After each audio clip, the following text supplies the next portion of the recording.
What is up, New York Jets fans? What a day it has been for Midnight Mike. This is the Midnight Mike show. This is the show for blue collar Jets fans that bleed green. And I am your late night New York Jets host. I'm telling you, today was crazy. I started out in Gettysburg, Pennsylvania, and that's about a 5-6 hour drive away from the Long Island Sound in Connecticut. And the Jets chant, Jets, Jets, Jets, Jets.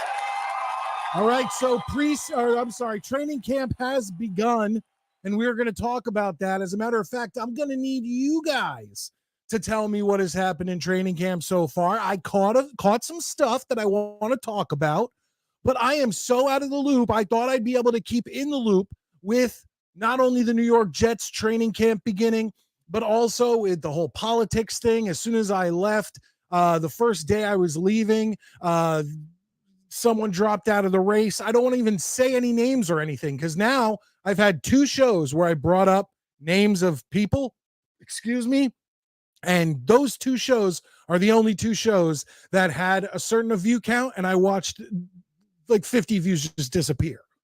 So none of that on the show anymore. We'll do that on the private Midnight Mike show pop-up streams that are for members only. Members of the channel, you can go down below and hit join, and I'd really appreciate that. I'd really appreciate super chats because I'll tell you, I just had the vacation. It was an awesome vacation. I spent a week away with the family, but I'll tell you right now, I was fearing a Clark W. Griswold vacation, and I pretty much got it. The first day, everything that could slow us down, slowed us down. The car is not in the same shape it was when we left. I jumped into a pool with my phone and had to go to a T-Mobile store and get a new phone. I'm telling you, it's like one thing after another. I feared the Clark W. Griswold National Lampoon vacation, and I got it. I mean, I'm telling you, there should be a medal that dads receive going on cross country or far, road trips with the family for a week or two that you get after you've experienced a trip. My father always called it TFUF, and it's the fuck up factor. I'm sorry to curse this early in the show, but it's the fuck up factor. And what is that? That means that no matter what you plan, 20 to 25% of it will go wrong. That's TFUF. That's the TFUF. Okay. And I think I had a little bit more. I think I had like 35, 40% go wrong. But I'll tell you, folks, I had an amazing time with my family. Guys, hit that like button. Hit the like button. And throughout this show, I will tell you a little bit about the good things and the bad things that happen. I woke up in Gettysburg this morning. I've wanted to go back to Gettysburg since I went there. I went there the year that the movie Gettysburg came out with the Boy Scouts, and we camped on the battlefields, went to a theater in Gettysburg and watched the movie. And it was just, ever since then, my love for the Civil War. I mean, even before that, I have a cousin Wayne who got me into the Civil War when I was just a youngin', but that really solidified it, that trip. And I've been such a Civil War fan. I want to eat up all the movies, all the documentaries, everything I can. So when we woke up at Gettysburg, I'm like, all right, we're going to get out of here at let's say 2:00. We're going to get out of here at 2:00. And that'll give me enough time to get home, put the girls in bed. And then I'll have time to prepare and get ready for the show. Well, of course, I was just enamored with, they had reenactors there in full camps, firing off their muskets, all this crazy stuff. I wanted to obviously see both sides, the Confederate line at Pickett's Charge and then the Union line at Pickett's Charge. I wanted to see where Joshua Chamberlain and the 20th Maine defended Little Round Top. I know I'm getting into these things. I'm sorry. We'll get into it later in the show. Maybe. But I'll definitely have a show where I bring in some pictures and some videos and all that stuff from the trip. It wasn't just Gettysburg. It was Appomattox Courthouse, Harper's Ferry, as far as Civil War goes, Dollywood Splash Country in Tennessee, along with an awesome dinner show called A Pirate's Voyage. couldn't put that over enough. And a Titanic museum. My kids, my 2 girls and my wife are huge into the Titanic, and I am too. The documentary and whatever, the movie, don't get me started on that. By the way, Cal Hockley, he's the hero of that movie. Rose, the villain. Yeah, it just so much. And the Titanic Museum was awesome. I mean, so much. Here's what I'm going to do. I want to talk about training camp. I want to talk about a wide receiver situation that's going on that I'm a little shocked about. There's a few other things from training camp we can talk about. I want you guys to come in, obviously, and tell me things about training camp. We can talk about it. The first thing I'm going to do is bring in my co-host. He's been waiting. He's been informing you guys on my arrival. Obviously, it's a little later than I wanted it to be. Was in the car for 6 hours today and 8 hours yesterday.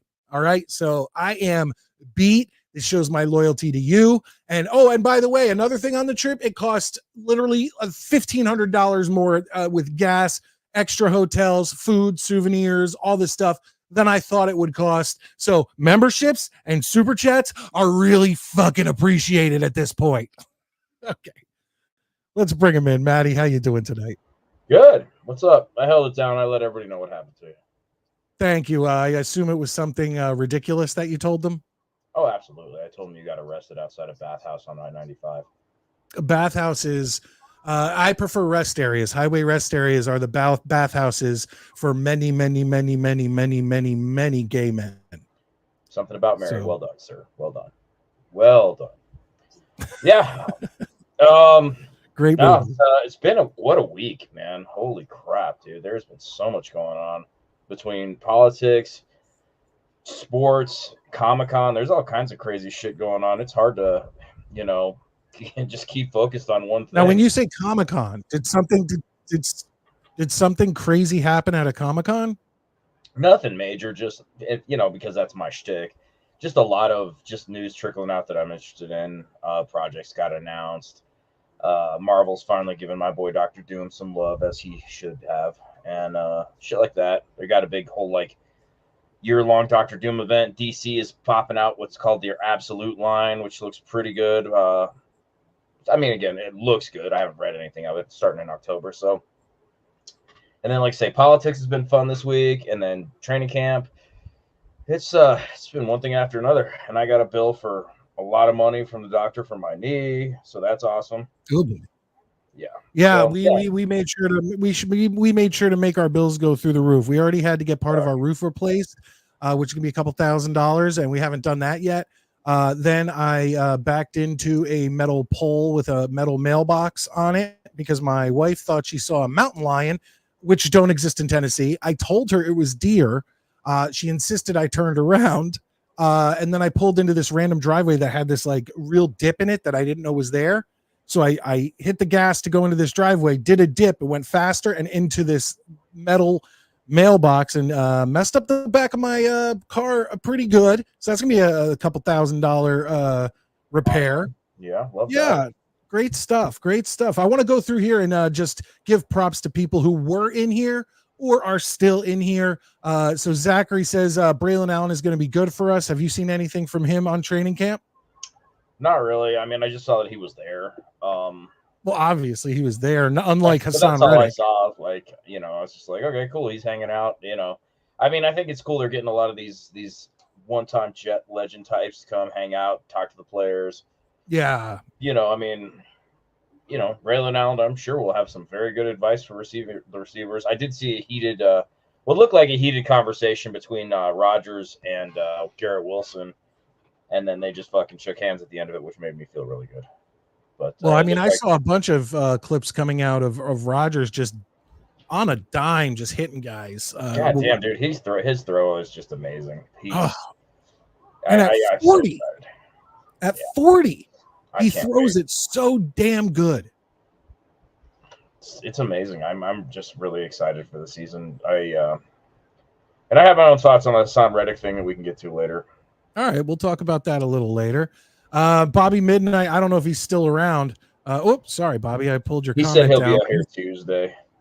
I think he's already trying to back out of this national anthem thing. Oh, guys, I'm here, but I have about 2 minutes to do this. But I know Well, I know you paid Bobby a visit, right? Didn't you? I don't know. I might have. On one of his shows, I heard you appeared. Oh, that was like the last week, like Yeah. before last Saturday. Yeah, I popped in for a quick 5-10, and then And also, if people haven't watched, go back and check out the Friday night Dano show. Maddie, I'm dude. I'm sorry. You're right. It was covering for Tuesday. right. It was the Tuesday show, but Dano not only had a great show, which I love. He was always live Friday nights. But Maddie was on there, and I watched some of the show as much as I could when I got back from Dollywood, and I enjoyed what I saw, and then I popped on really quick, and then continued to watch a little after that, and yeah, you guys did great. Yeah, we had a good time. It was I didn't expect to stay the whole time, but I really did have a good time. So thanks again for having me, Dano. Yeah, Dano's awesome. Let's see in here. Yeah, we got Bobby and Zach and Monique. Oh, there she is. Not a problem. I guess you told them that I'm not around. What's up, Maddie? Our girl Valerie, who was embarrassed of us when we were talking about our guilty pleasures on last Saturday night show. Evening, everyone. Dude, I listened to a little bit of that show back, and you look. We didn't talk any Jets last week. We did at the beginning, but it turned into a whole different much to talk about. It turned into a whole different show. Yeah, at the end. And I believe it was Addison. Who put in the comment or put in for our top 5, like, do guilty pleasure songs or bands or whatever. I think it was Addison. That was a great pick. Great pick.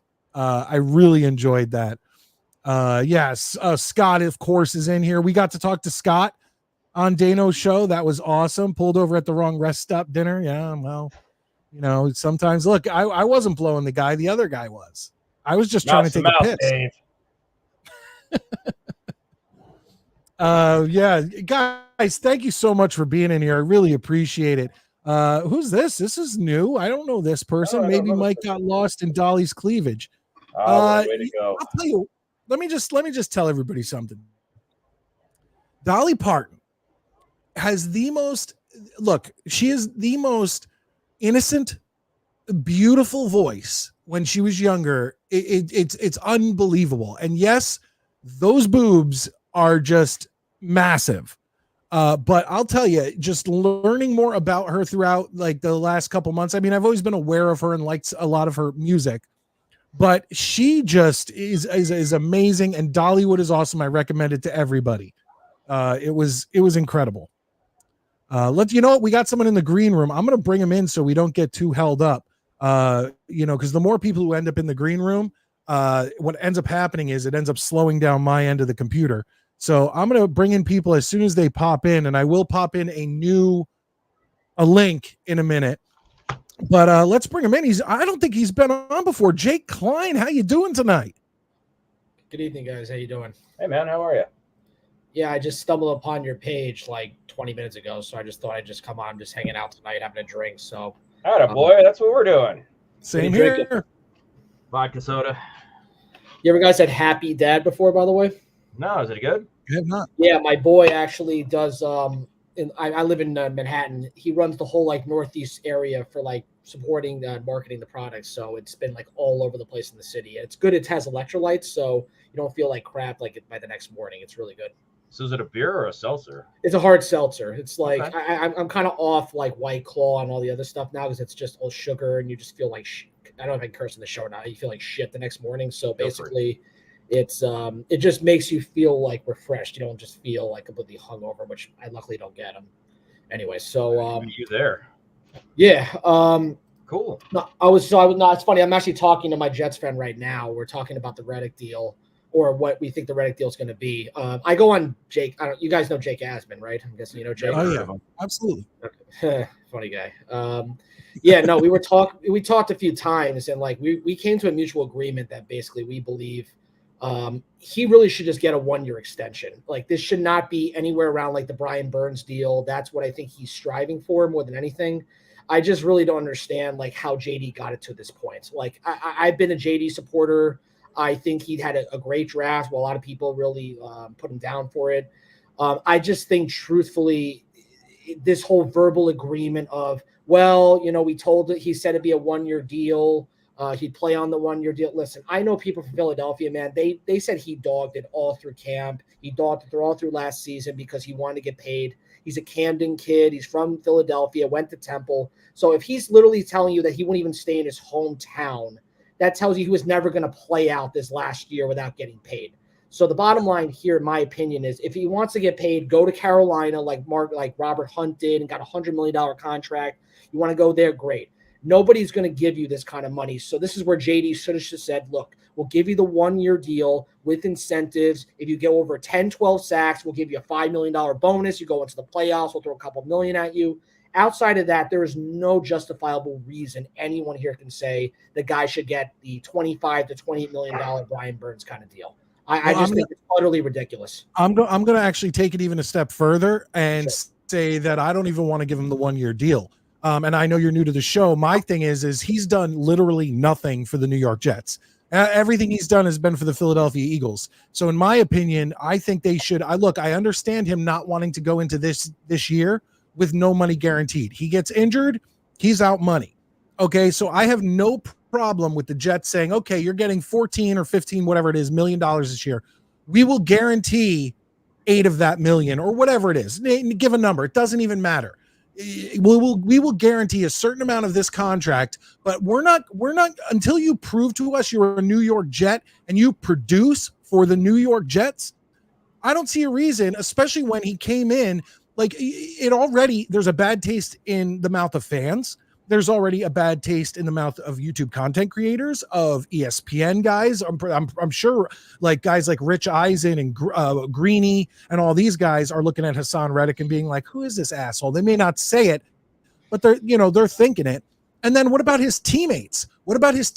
I mean, how disrespectful. You're the new guy. I don't care how long you've played for the Eagles. You're the new guy. You come in, you shake Garrett Wilson's hand, you shake Breece Hall's hand. You go in, you say hi to these guys. Hey, I'm glad to be a teammate. I just want to make sure I try to get some guaranteed money this year. And then JD is a man of his word as far as I've seen so far. And if JD says, we'll guarantee you 8 million, 10 million, whatever. Next year, if you produce for us, you got a job. You're a New York Jet, and we will pay you handsomely. That's where I think we should be. I don't want to. If he's going to play this game, I'm okay. Like you said, send him to Carolina, send him to Arizona, send him to some team that he's just going to sit there at 4 wins, 5 wins, 6-win team, and enjoy yourself. Well, Mike, let me ask you a question. What do you mean pay him handsomely? What does that exactly mean? Well, I mean, if he produces for the New York Jets and he produces the way he produced in Philadelphia the past, let's say last season or season before, if he produces well for the New York Jets, or he produces how Bryce Huff would have produced for us, then pay him what he's deserved. Pay him what a guy of his age and what a guy of his talent is deserved. And I have no problem with that. But you're saying that if he does that next year, he should get what kind of deal? A 3-year, $20-something million deal? Like, what are you trying to justify by saying that? I'm saying I mean, obviously, how old is Hassan Reddick? 30? 30. Where Bryce Huff is 4 years younger. Yeah. So I would pay him like a guy who's 30 years old. So you've got to look at it, and I'd give him, I'd give him a 2-3-year deal. Sounds fine. And I'd pay him what a 30-year-old, and I'd have to go around. I'd have to look at the guys who are being paid at that position.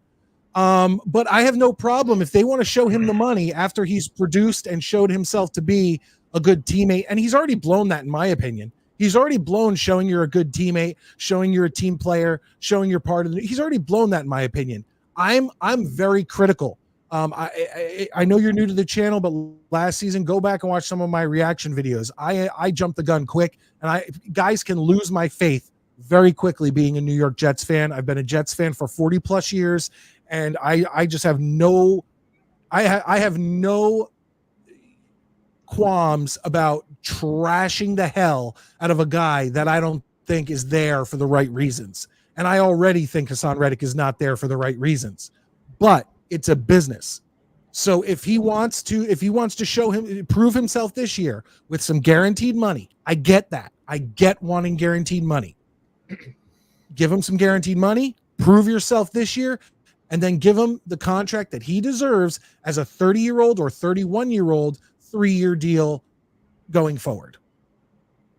Look, I mean, it's a fair argument. I just think that what he's trying to say is that I've already justified what I've done in Philadelphia and even back to Arizona. So I think that's the issue here. The problem the Jets have is that they could have said, well, you know what, Bryce Huff, we've evaluated him. He played on limited snaps, whatever the case may be. And that's why we let him go and we went with Hassan Reddick because we're going all in. So the Jets kind of asked for this a little bit. The problem is that even though he's 30 years old, he's still playing at a high level. So his agent is probably sitting next to JD and whoever Rex Hogan's gone, whoever the other guy is now, or maybe with Jaime Elheim, whatever. He's probably saying, look, my client has played up to a high level now. He should be justified this money. And we left Philadelphia. We left his hometown to do that. So we feel like we should be compensated fairly. So the problem is that even though he has done nothing for the Jets, like what you're trying to say, the reality is that he's done enough in the league to justify getting his money. That's the problem. Look, I know that's what they're saying, but I don't play that game because I don't play that game either. I don't. We had Bryce Huff. So why did the Eagles want Bryce Huff and not Hassan Reddick? Why did they not want to pay Hassan Reddick? There's clearly something there. So Hassan Reddick, it's on Hassan Reddick. It's not on the Jets. It's not on the Eagles. It's not on Bryce Huff. The Eagles clearly saw what Bryce Huff did last season and said, that guy is worth it more than this guy. And to me, that speaks volumes. So for me, Hassan Reddick needs to prove himself as a Jet. I don't care what you did in Philadelphia. I lived in Philadelphia for 10 plus years, right in Center City, and I hate the goddamn Eagles. The only reason I rooted for them in the Super Bowl is because they were playing a team I hated even more in the New England Patriots.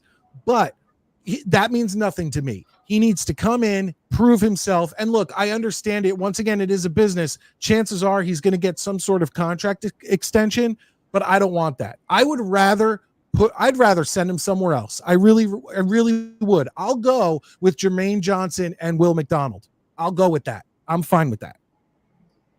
Look, I think that let me ask this, Maddie, what's your take on this? Because I haven't heard much from you yet. I have a whole different view of this. I think this is all a fucking act. I think the Jets and Hassan Reddick have already agreed on something, and he just said, "Look, I want to skip as much camp as I can." I think that this will get worked out because the Jets are all in. They're going to give him his money. I think they already know they're going to give him his money, and I'm a little less volatile than Mike on these things. I mean, I always wonder if every show is going to be my last. Who knows? He's just very upset. But I just feel like I do. I know that guys, especially guys that believe they've proven themselves, they always want to skip camp. They'll always find a way to skip camp. I believe that by the end of camp, this will all be solved. He will probably have 2 more years tacked on, probably some incentives, and that'll be that. I think it's already worked out. I mean, call me a conspiracy theorist, but I think what each side is doing is saving face. Hassan Reddick showing that, hey, I'm going to get mine. And Joe Douglas is like, hey, we're not going to budge on this. And then there's going to be this magical come together moment, probably next Thursday, give or take, soon enough, and it'll be done. I think it'll be sooner, truthfully, but actually, I don't think that's a crazy way. I'm not going to go 2 years. Maybe I'd say 1. I'm going with the 1 year extension just because Rodgers, I think, is going to be here probably for at least 2 years. Yeah. If his stays 3, great, mazel tov. I'm very happy by it, but I have to be realistic about the fact he's coming off an Achilles injury, and we have to see exactly what he's going to be for between this season and next season. Because after that point, then we have to start talking about paying Sauce, paying Garrett, paying Jermaine Johnson. So when those terms come up, that's where JD, if JD's even the GM, who the hell knows at that point, right. Then we have to know if we're going to pay those guys. So it's just, to me right now, you know what's really just what pisses me off the most is like we're talking about this, yet we should be talking about like could the offense awesome shit is going on right now. Well, awesome, but like can this 60% injury prone offensive line stay this way through the entire season? Because I don't know you guys that well, and maybe I'll just tell you my point because I've said this to anybody else is that I love this team. This team can win a Super Bowl, but let's be frank here. 60% of this offensive line, Morgan Moses, AVT, and Tyron Smith can go down in 5 seconds. So yeah, you're right. It is. I just, this is why I didn't understand the Olaf. Like, everyone's like, I want Brock Bowers. I'm like, Jesus Christ, if we cannot take an offensive lineman here, I'm literally going to throw my computer against the wall. So when they took Fashanu, No, I was thrilled. And everybody, Jake, Yeah, we were too. we were Olu, we were Fashanu, we were offensive line guys from the beginning, like from the beginning. We've always said, like, and it's the same thing when it comes to they've been talking about Devontae Adams. My whole thing is that get Devontae Adams if you can, but I'm more interested in get Bakhtiari signed if you can, get Connor McGovern signed as backup, as depth. I want that offensive line. I want as many guys on that offensive line. I could care less. I think we have enough weapons. I think that we're fine. Like I said, let Hassan Reddick go. I'm good with Will McDonald and Jermaine Johnson. I want a literal wall around Aaron Rodgers. That's all I care about this season. Correct. That's everything. That should be what everybody should be talking about on a 24/7 basis right now, because everyone, listen, let's not forget the fact that the Rodgers injury last year, he had a calf injury all camp, and we talked about it a little bit, but everyone said it was the turf, which turf is a problem. Garrett Wilson screamed about it, and all the players have screamed about it. The fact is that we have to make sure he is not getting hit at all. We cannot afford this. Now, granted, Rodgers is a mobile guy. You know, he's maybe Patty, like 10 years older, aging with his legs, of course. But the reality is that when he is mobile and gets enough protection on the left side is where Tyron Smith is going to be everything to us. But it's scary because, let's face it, Tyron Smith is going to get hurt. Like, I don't know how, like, there's been people been like, oh, he's going to have a healthy season. I'm like, what the hell does that even mean? He's averaging like 5-6 games being out every season. This is where Fashanu is going to start. He's going to get starting games. He will probably we have to play against Josh Allen probably by week 6. He could end up playing week 1. Listen, Tyron, and I'll say this also, maybe you guys will agree with me on this. Do you believe our entire starting offense and defense should not play in preseason? Let me ask that question. I have no problem with that. Thank you. We have enough rookies that I think that we need to let them try it out. Maybe a snap, but not. I mean, I don't even think a full quarter. I really don't even think a full quarter. I don't see the point. I have to disagree, only because our first game is up against the San Francisco 49ers, and you do not want this team going in cold with literally none whatsoever on field chemistry building, whatever. My whole thing is that I like what they did with Rodgers last preseason. They waited till the third game. They threw him out there for like 2 series. That's what I'm looking for. Like, throw our starters out there for 1 or 2 series. The positions that are less likely to get hurt, have them in preseason week 1. Go out there for 2 series, and then bring in the backup guys. Let's see what we got in depth. I'm going to push back a little. Mike, I'm going to push back a little bit. I'm just going to say this because there's enough scrimmaging that these guys are doing now. They're doing all these team collaborative practices up to the preseason game. So they're doing a lot of scrimmaging in practice where there's a lot of full contact. I think that's enough because you don't really need to teach Aaron Rodgers this system. He knows Hack very well. My boy actually knows Hack very well in New York. So I've already heard enough about all the rumors that are going on between the offense. Like, Hack and him are fine. As much as Hack has his problems, he knows the system. You're talking about throwing in guys like Braylon Allen, who's like, the third running back on this team, whatever at this point. There's not many new people outside the offensive line. So you're really asking the offensive line to really have to mold together more than actually Aaron Rodgers and the offense. Now, granted, he was out last year. And also, I'm just going to give another statistic, even though this is something people don't want to talk about. The year Matt Stafford and the St. Louis Rams, which, by the way, Sean McVay never plays his starters. His first year that he had Matt Stafford, went to the Super Bowl. And this is the same exact situation. This is exactly Brady and the Buccaneers. This is Stafford and the Rams, and it's supposed to be now hopefully Rodgers. We're hoping this is the third situation where a Super Bowl will come from this matter. So I just don't see how putting guys in preseason and risking any single fucking injury. I can't do that. I cannot do that. I have to see them gel together in practice, scrimmage hard, and then go into week 1 and have the confidence and the swagger you need. Because at the end of the day, face it. Look, we watched the Super Bowl last year. As much as the Niners are the toughest opponent, Brock Purdy was lost against the Kansas City Chiefs defense. How did we do against the Kansas City offense week 3 or 4 at home? We annihilated Mahomes. It took some penalties and calls to get their way. I'm not that kind of – I'm not a conspiracy theorist like whatever maybe Matt said he is at times. I am not somebody that believes wholeheartedly that team really won, even though that was – I even hate saying this. Zach Wilson's best game ever, which was mediocre by a long shot at this point. That game, we had every chance to win if we had Rodgers by a landslide. I'm going to be very honest. So that's my take. No, I'm okay with all of that. Like I said, it's you've given a good example, but there's also many examples of teams bringing in their starters for a series or two, especially in the last 1 or 2, especially when there were 4 preseason games, bringing them in and still having success. We are so scared of the injuries, and for good reason. Especially over the past 2 seasons, or even 3. I get the fear. Believe me, as a Jets fan, as long as I'm a Jets fan, and you are, and Maddie is, we literally wait for the negative. We expect the negative to happen to this team. We have to, man. How many years have we been losing? How many years have we been losing? No, I'm not going to be a fair weather fan in any of this anymore. Either they get their act together and win, or they're all gone. I know I'm jumping the gun here, but I'm just saying that. It is, as Poison has said before us, give me something to believe in. Is that Poison? Yeah. I thought that was like Sebastian Bach and like Skid Row or something. Ah, dude.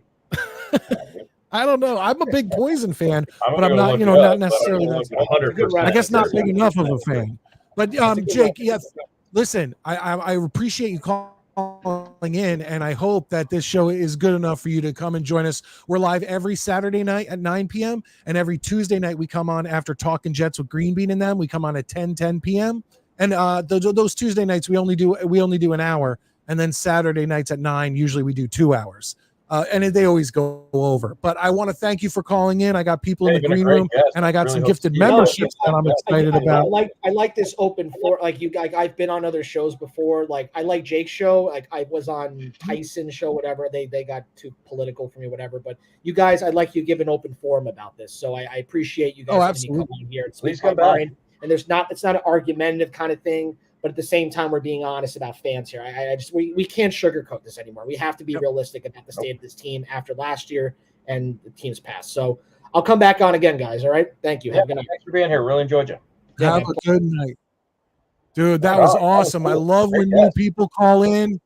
Great guest. Now I want to warn you, Jake, we have gotten political every now and then, but then lost like literal, not just we had lower viewers, they disappeared. So there aren't going to be many political conversations on this show anymore. So I can guarantee you that. And another thing is that if you're new to this show, me and Maddie always like to say, if we're making fun of you and we're fucking with you, it means we like you. So you come probably on, want to have sex you with should you. not. If not, Yeah, Jake, you can come on anytime and you can shit all over us. We won't take it personally. It's just we have how a good we time, talk. man. We're East Coasters. We're used to this shit. Like, it's fine. So. All right, ladies and gentlemen, we have 5 gifted memberships from Clancy NY Jets. He gets the Jets chant. Jets. And I have the people who have been gifted memberships. It looks like it was Scott Foster gifted a membership. Daniel Murphy gifted a membership. Jaden D'Angelo gifted a membership. Ricky NY Live gifted a membership.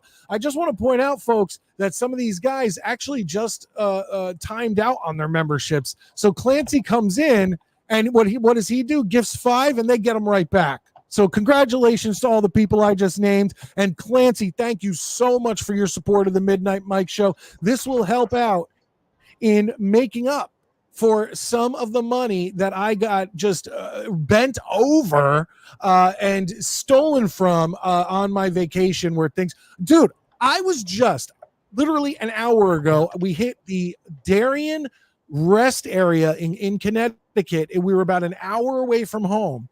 Where you were probably arrested. That wasn't the one. It was an earlier one that I was arrested for the gayness. But once again, not gay. Right. I just Yeah, no, the other guy was gay. But but my thing is that the funny thing about all this is you see how you get literally bent over in this economy right now.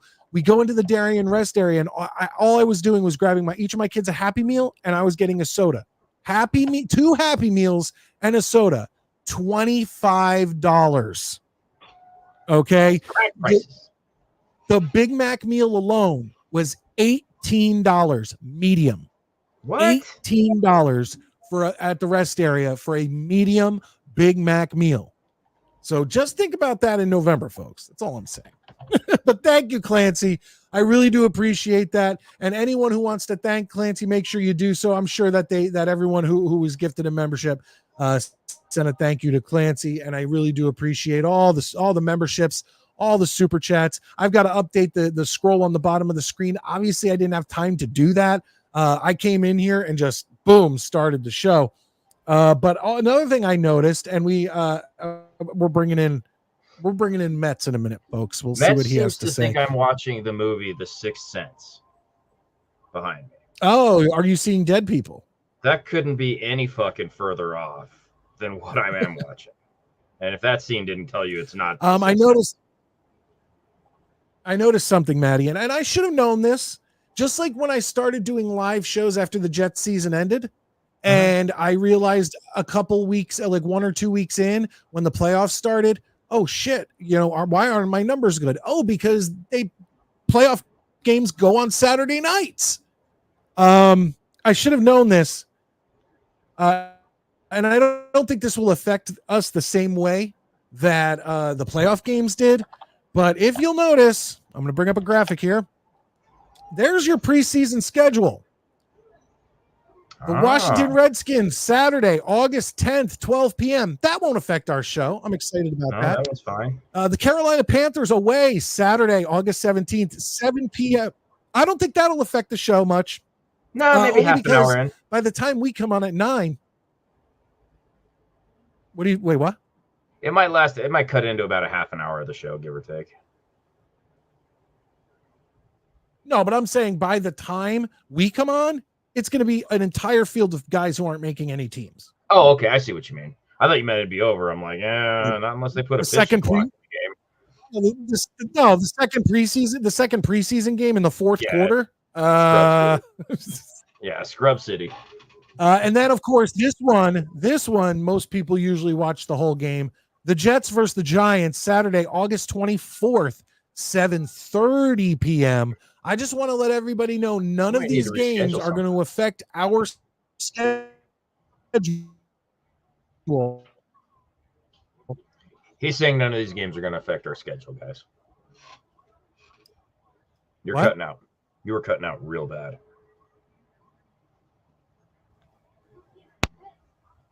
Okay, what I'm saying. Well, okay, so hopefully, I'm having some internet issues tonight, folks, and I came back and wasn't able to restart my internet, so I apologize if you're hearing me a little cut up. But the Giants game, all these games, Maddie and I will be here at 9 p.m. Eastern Standard Time. This won't affect our schedule. I could see my internet's still bad, so I'm probably still cutting out, and it's probably still all shitty. God damn it. Fill in for you. And Maddie just walked away. That's how much I'm cutting out. Maddie was just like, all I know is I fucking take a night off to do something with my family, and I hear about it for 3 fucking weeks. This motherfucker gets arrested at a bathhouse. I gotta come in and hold it down. Now your internet sucks. Professionalism. No, my fan wasn't on. There was a dude, I don't know. I haven't plugged directly in all day fucking around. By the way, also speaking of your phone, thank you for putting me on two different fucking group texts where a bunch of motherfuckers I don't know are blowing my shit up all day long, giving you shit about your phone. Oh, sorry about that, dude. I definitely apologize about that. I don't care. It was funny, but my phone noise is the Sonic getting a ring. That noise, and it sounded like I was fucking playing the Genesis back in 1992 in here for like 3 hours that day. It was hilarious. I mean, I had to inform everybody I got a new number because I got a better deal with the new number. No, And that's so cool. I got a new number and I was like, you know what? I'm gonna have to, I have to send it out in a group text. Yeah, So no, it's that's cool. how it is. But folks, if you didn't hear me, yes, all those preseason games will be taking place on a Saturday. It will not affect our schedule. We will be here at 9 p.m. Eastern Standard Time every single one of those nights. Cool. So, Yeah, I'm excited. all right, let's bring him in, ladies and gentlemen. Here he is, regular for the show, and then I'm going to drop a link in for anyone who wants to call in. There we go. Hey Max, guys, how you doing tonight? Matt, you still think I'm watching The Sixth Sense? and what are you watching? The Replacements? Watching basketball, baby. Ugh. Oh, nice. Classic. Come here. And I No, think that- that that- South Park took a pot shot of that movie back in season 8. That movie's great.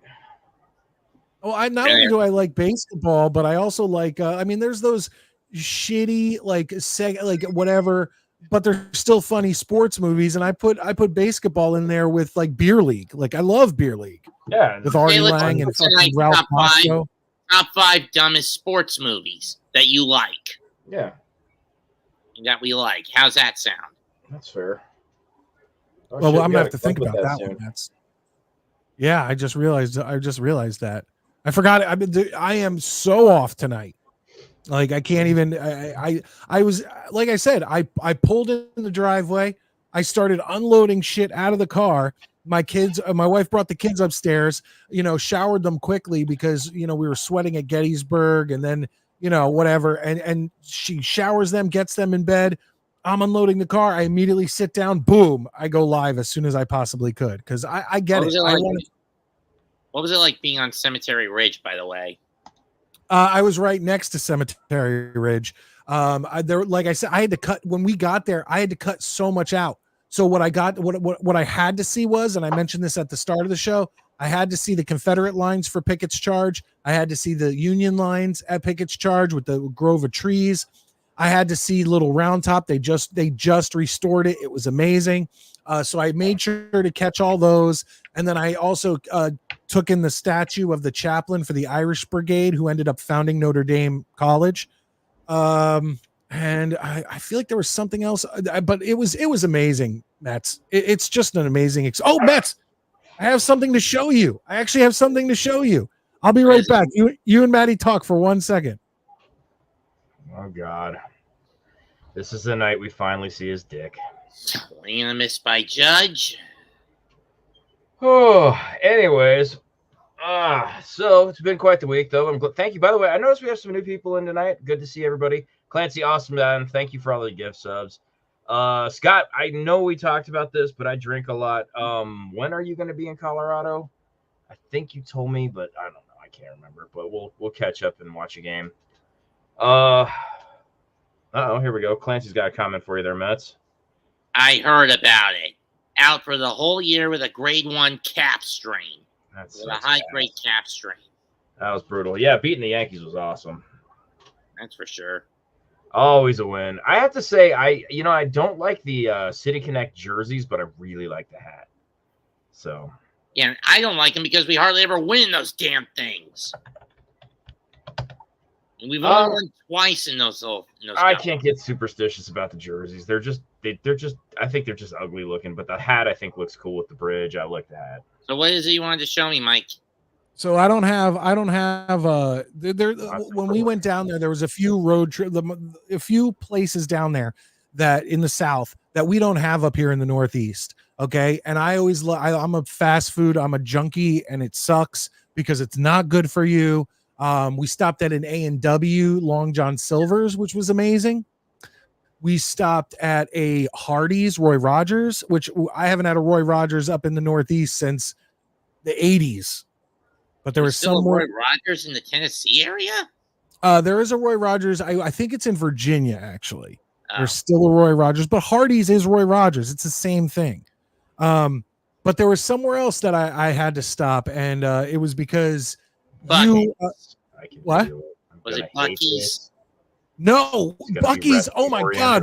we wanted to stop at Buc-ee's so bad, and coming out of Tennessee, like we were headed home before we even got on the highway in Tennessee in Pigeon Forge where we were staying. There was a Buc-ee's, and I was like, "Oh, there'll be plenty of Buc-ee's. Don't worry about it." There wasn't any. Like, I should have stopped, but I had to stop at a Bojangles to get my Dudley Boys. I fucking knew it. My Dudley Boys cup. I literally, when I got up to the drive-through window of Mets, I almost said to them, "Listen, can you? I either need Dudley Boys or Outsiders. I have a bad taste in my mouth for the Hart Foundation because I didn't like Bret Hart's single career once he became a world champion. I liked the Intercontinental run, and the Brothers of Destruction. To me, they should have put instead of them, they should have put in Demolition or something to that effect. But I forgot to ask." Yeah, or the New Day. Although I don't like them, they have the credentials. But I'll tell you, I got my favorite tag team of all time, the Dudley Boys. So I saved the cup. I said I told my wife I have to save this to show Mets. So there it is. Nice. But yeah, I'll tell you, Bojangles, man, their sandwich is pretty good. Did you get the chicken or the pork one? I got the chicken sandwich, the regular chicken sandwich with the fries, and the fries were overly seasoned, but good. Yeah, that is one of my main problems with Chick-fil-A. They over-season the fries with that. No, Bojangles. I mean, with Bojangles, sorry. Yeah. One of my main problems with them is the over-seasoning. I'm gonna have to check out Buc-ee's. We just got a Buc-ee's in Colorado not too long ago. I'm telling you, Maddie, I was telling my wife and my kids about Buc-ee's going into Pigeon Forge and into Dollywood, and I'm like, yeah, it's this rest area, and they have it's like a Walmart rest area. It's like the most amazing thing ever. They have everything, and they okay, in Pigeon Forge, in Dollywood, in Splash Country, in all these places. I'm telling you, every 10 minutes you'd see somebody with a Buc-ee's t-shirt. Really? Like, people love Buc-ee's. There's one like 25 miles north of where I live right now, and there's like plenty of them down in Texas, and there was some scuttlebutt of getting one of the North Carolina-Tennessee border, but I don't know what happened to that. Well, are you in South Carolina? North, okay. My wife is in South Carolina twice this week. I mean, most of my dad's family moved down to South Carolina. Hilton had to be exact. Tell Mark Messier I said hi. Oh, is he living down there now? That's like his hangout, dude. He has like a place down there and just fucking calls and lives his life. So, by the way, while I was going to get that cup, I heard you guys gloating about the Mets and the Yankees series, and let me just tell you, this is typical over the past decade New York Yankees. They start out where you're like, oh, here we come. It's the Yankees of old, and then they just blow it. And I'm not even saying blow it. The Mets are playing great. So I'm not even going to take that away from the Mets. But if you look at other series that the Yankees have been playing, they're just losing to everybody. It's become embarrassing. Including tonight against Boston, which they shouldn't be losing to. These are teams that the Yankees should be beating. And they should be beating the Mets. Fucking weird sport, man. I mean, the Mets started out so badly this year. And then they get a guy in a purple costume to show up, and they win 33 of their next 49. Yeah, like I say, baseball is just weird as shit. Hey, Party with Peg and Artie, good to see you, babe. Oh, absolutely. Good to see you guys back. Absolutely. We'll pull that up. I love when people come back. Party with Peg and Artie says, good evening, gents. Good evening to you also. It's great to have you in here. Scott and Clancy and Ricky and all these guys still in the chat. I appreciate all you guys being there. But we are about to get to our intermission report with our top 5. So Mets offered one up. He said, what'd you say? The top worst 5 dumbest sports movies that we like. Dumb is a relative. You know, I mean, I hate The Sandlot. I think The Sandlot's a dumb movie. And so all I'm saying is there's got to be a little leeway on what you think is dumb versus what the person who puts them on their list thinks. Well, I'm gonna give everybody in the chat a chance to give us a top 5 also. Because honestly, I think my list might, when we did top 5 sports movies, I think that list is going to be close in a lot of respects to a worst, because I love bad movies. Thank you, So, Valerie. You rule. you know, man. Yeah. Oh, hell yeah. Ladies and gentlemen, this is what I'm talking about. A super chat from Valerie. She gets the Jets chant. Jets, Jets, Jets. Valerie, I wish you would have written something. Valerie, our first lady, coming in with $5. That's added to the 5 gifted memberships from Clancy. We're making up the money that I lost on my vacation. That's great, folks. Thank you so much. I appreciate it. That's I'll just awesome. Set up a GoFundMe for my MRI. Oh, there you go. There you go. Hold on. It seems like it came up halfway. Let me see if it comes up normal. Is that coming up? Does that seem like is the bottom of the V cut off on your end? Yeah, a little Valerie? bit. That's kind of strange. Yeah, that is weird. But I do appreciate it, Valerie. You are the first lady that came into our Jet show here at the Midnight Mike Show, and I know you know that, but I want everyone else to know that. And soon you were followed by so many amazing ladies who have joined this show, and the Moniques and the Kims and the Peg and Artie of Peg and Artie. I'm assuming Peg's a female. We've had a few of them here. Jake, Who new guy did I miss? tonight. Really liked him. What was it? Our new guy Jake from tonight. Oh, absolutely. That was awesome. Great, Oh, Valerie says that $5 was towards the fast food bill. Thank you so much. I appreciate that. Look at this. Another super chat coming in for $5 the from big the fella. big What's fella. up, man? Good to see you, buddy. Jets. Big fella gets the Jets chant. He donates $5 and says the replacements in Major League have to be on that list. Does basketball make it? We were just talking about basketball, but once again, that's not necessarily the list. But I appreciate everybody coming in and giving their thoughts.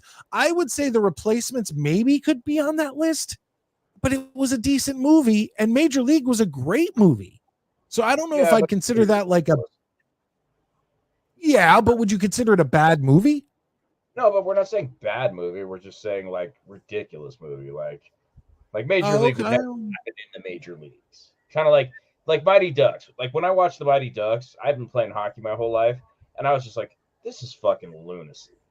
These assholes would have been thrown the fuck out. You know what I mean? Where you're like, okay, it's a fun movie, but they're like, there's no fucking way. So yeah, well, that's I watched a bunch of there was a bunch of I like watching reaction videos. I especially like watching black people react to white music.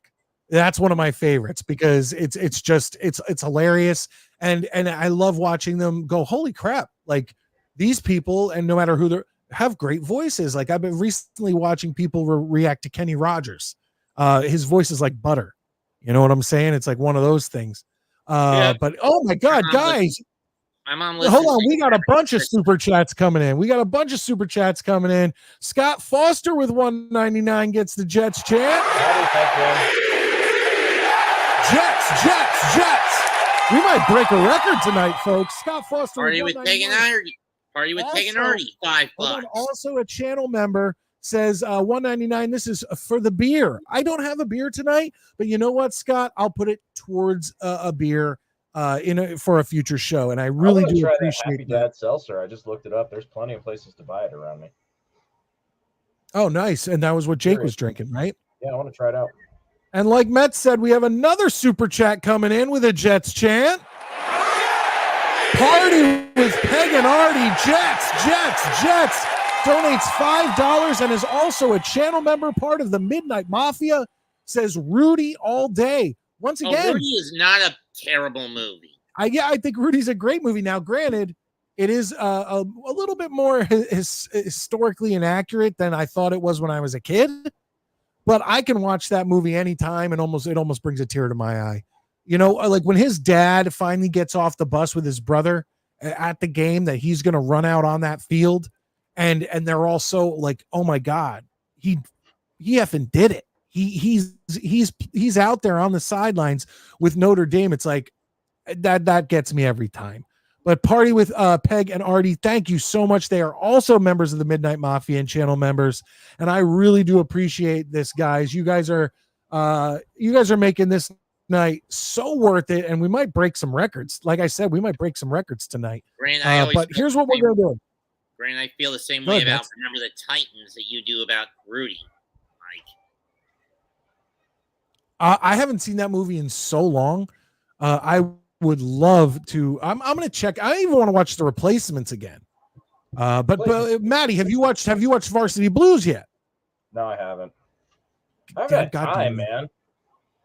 I've been busy. Yeah, Dead by Daylight. You're fucking busy. Put out 2 versus 8, and I've been playing the fuck out of it. Not even gonna lie. I Ladies had and to gentlemen, stay busy with anything you important. guys are amazing tonight. Daniel Murphy rock gets the player. Jets chant. Jets. Daniel Murphy, a channel member, giving a Keep little it stone going. cold salute with the beers. Says he gifted 1 Midnight Mike Show channel membership, and I actually pulled that down. Does anybody know who got that? Mets, do you know who got that from Daniel Murphy? let's see. Now we have another gifted membership. No. Don't mix it up. Big fella gifted one. Mike. Oh, I Big didn't Fella, see I that. think, got it from Daniel Murphy. And then Big Fella paid it forward, which is friggin' awesome. I love when people do that. Big Fella paid it forward and gifted a channel membership. That's another channel membership on the night, folks. And another Jets chant. Jets. Big Fella, channel member coming through. Gifts a channel membership to the Midnight Mike Show. Who got gifted from the Big Fella Mets?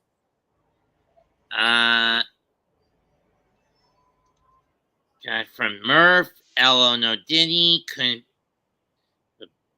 Murph gave it to Big Fella. Yep. I don't know who Big Fella gave his to. Okay, you don't see it under his gifted membership? Nope. I have something important We will- that just got announced. What's Is that? Robert Downey Jr. is playing my man Victor Von Doom. For a Fantastic Four I mean, reboot. okay. Yes, that's going to be I'm awesome. okay. I'm okay with that. I That mean, he is did gonna good. be- I mean, That's going to be honestly, awesome. How many times do we need the Fantastic Four to be rebooted? Till they do it right. The 2000s films. The Till 20 they do it No. right. That's how many times. Hold on. I'm with Mets on this one only because I'm just over superhero movies. I'm Maybe over it. so. I mean, do You I can watch plan to- wrestling for 30 years and be over superhero movies. I mean, do The I same crap plan every Dude, time. I'm over do I wrestling. plan to see I'm over Wolverine wrestling. Film? Okay, Yes. that's fair. But will I see a new Fantastic Four reboot? No. Apparently, Don't be Alan's in here somewhere. And oh wait, we got another super chat. Holy crap tonight, folks! What's going on? Jets. Scott Foster comes in. He's a channel member, part of the Midnight Mafia. With 199 says go until midnight. Ooh. I'm gonna need a lot more super chats to get all the way to midnight. It's only 10:19. I don't know if that's even a possibility. I don't know if there. I mean, once the season starts, Scott, we're gonna have tons of content, and you're gonna hear me on here bitching and complaining and screaming and cursing and all that stuff because the Jets are gonna jet. And I know people hate when people say that, but as a fan of 40 plus years, it happens. This is what happens. So I do appreciate it. We will go as late as possible. But what we got to do right now is get to our intermission reports. Like I said, Scott, thank you so much for that $1.99. I really do appreciate it. And I did notice after your last donation where you said for a beer, no, I don't have a beer, but I do have my little highball glass, which is now almost empty. And now it is empty. So thank you so much. I do appreciate it. That can always go to something like that. Guys, these super chats, these channel memberships, they mean so much to me.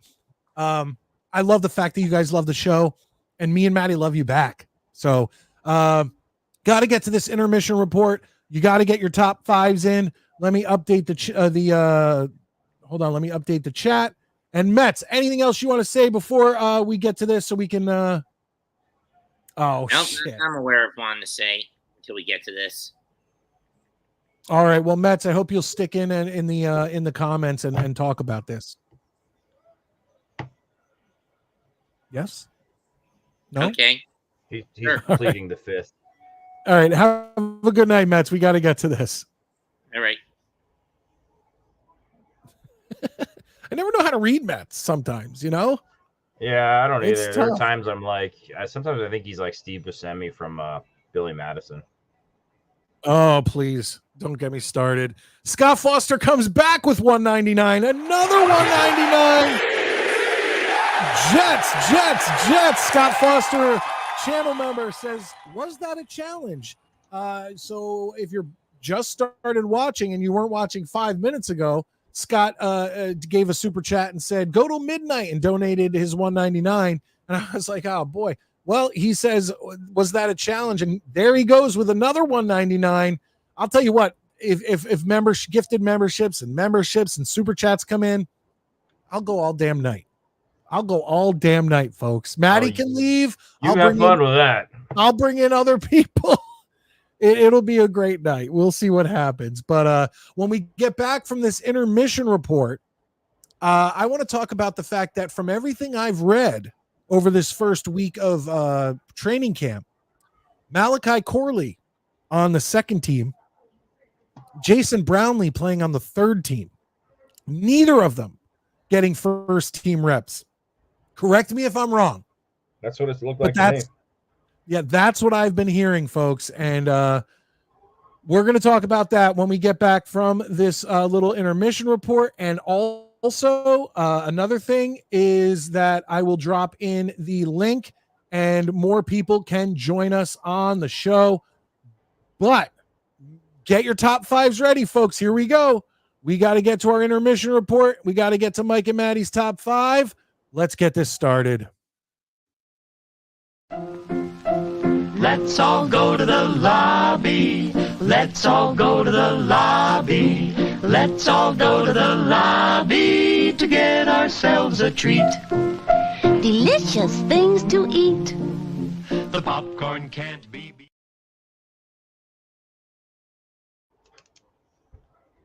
All right. Let's change the background here. We like to put in our little drive-in movie theater midnight Mike show background for this. Ladies and gentlemen, we need a top five from all of you people. And last Saturday night, this took over the show. Yeah, But that I was promise you, I do want to talk about Malachi. Yeah, I do want to talk about Malachi being on the second team and getting second team reps, along with Jason Brownlee getting third team reps. That's something I want to talk about. But here we go. Let's check some of these top fives and another super chat. You guys are blowing my damn mind tonight. Jets. Daniel Murphy, channel member, comes in with 199. He says, keep it rolling with a nice flex there. Hashtag till midnight. Wow. Okay. If you guys keep going, I'll keep going. Oh, God. Look, Dano, channel member, says, and Dano's my boy. He's a good friend of the show. Make sure to subscribe to his channel. Maddie was on last Tuesday night. It's always some good fun. And he says, midnight Pacific, right? No. That's not happening. I'll tell you that right now. But I appreciate it. If anything, it would be midnight Eastern that I would go to. But we need your top fives, folks. Have you seen? Oh, Valerie, I like this one. You see this one, Maddie? I like that one. Top That's a tough one. cartoon characters. No, but that's a good one because we've talked about it on this show before, and we need those very generic things because we want you guys, the listeners and the viewers, to get in on it too. I like So that one. that right now is leading my list because it's easy. It's just an easy one. Let's see. Clancy says sometimes you got to live up to your name, Midnight Mike. Hey, listen. Before I started this show, I did a podcast for 10 years, and we always recorded at midnight. The name of the show was The Midnight Jury. It's not really out. I mean, it's hard to find anymore because I had to get rid of the website because I was paying like $200, whatever. And the show, we weren't producing episodes. So I still have them all. And maybe one day, there's that Sonic ring. Maybe one day, if you guys wanted enough, we do 80s and 90s pop culture, horror movies. We review movies. things like that. Maybe I can start re-releasing them. Maybe favorites, whatnot. My co-hosts Adam Henning and Calvin Brody, we've known each other since high school, college, stuff like that. You guys will love the chemistry, and those guys are great. I'm hoping to actually get Cal on this show one day. I have a second seat here. If Maddie could have stayed longer when he came up to Connecticut, I would have sat him in my second chair. I have a second chair, folks, with a second camera, a second look. Here, look. Got a solid setup. I have to hand it to you. Yeah, man. I'm ready to go. I could use a co-host in studio. It doesn't hurt. But I joke with Maddie. Maddie's my co-host. Maddie's my boy. Okay. But I will always try to give away Maddie's job. And you will never replace me. No, I will not. I'm actually got thinking a about lot coming back out there next winter. Oh, yeah? Yeah, it might be fun. I told Make you, it- man, if you come out here, we have my wife and my mother-in-law have a pottery photography, Oh, yeah, that's right. Yeah. whatever. They have this great studio, and it, on the upper level is an apartment, and Yeah, it's that's right. I forgot about that. yeah, it's got a kitchen, a bedroom, a living room. The whole. You're more than welcome to stay. We should really talk about going to a Jets game together. Maybe not this season, but and I know it's expensive, but we'd have to plan it and vlog it and do all of that. But I think that'd be pretty cool. I think the viewers would definitely like to watch us get thrown out of MetLife. I saw this one here by the and Maddie, I'm with you. Yeah, we'll talk. I saw this one here and it said top 5 tailgate foods. I think that's I what think Infrared needs to be here for. I'm thinking we do a double. We did that double that one night. Yeah, I could do that. We could do tailgate foods and cartoon characters. I'm in. You guys are doing good tonight. You guys are killing it tonight. Oh, you guys, another super chat. How many Jets chants are coming tonight? Jets. Scott Foster, channel member 199, like a Rolling Stone. Yeah, man. Look, I don't know. I'm assuming this is in reference to the Bob Dylan song. Yeah. Does he mention something about midnight? I don't know. I got to sing it through my head. But Scott, thank you so much. I really do appreciate it. Clancy says Adam Henning. It's actually Henning, not Hennig, Henning. And he is from North Jersey. Not going to give out his address, obviously. And Stack, I feel like we would get into kind of some of this. Thank you for being in here. Channel member Stack, top 5 Saturday morning cartoons. I feel like that could be involved in cartoon characters. But that's what we're going to do, folks. That's what Scott, I see you put in top 5 worst Jets moments. Go back a couple episodes of our live show. We did 2 shows. We did channel members can get the Tuesday night show. Anyone can get the live Saturday night show. We did literally 2 shows dedicated to the worst Jets moments of all time. Yeah. All right. We build it up. All right. I gotta. Oh boy. Yeah, you gotta go. I'm gonna do tailgate first. See but these are kind of simple. Well, These are kind of simple characters. I guess this could be.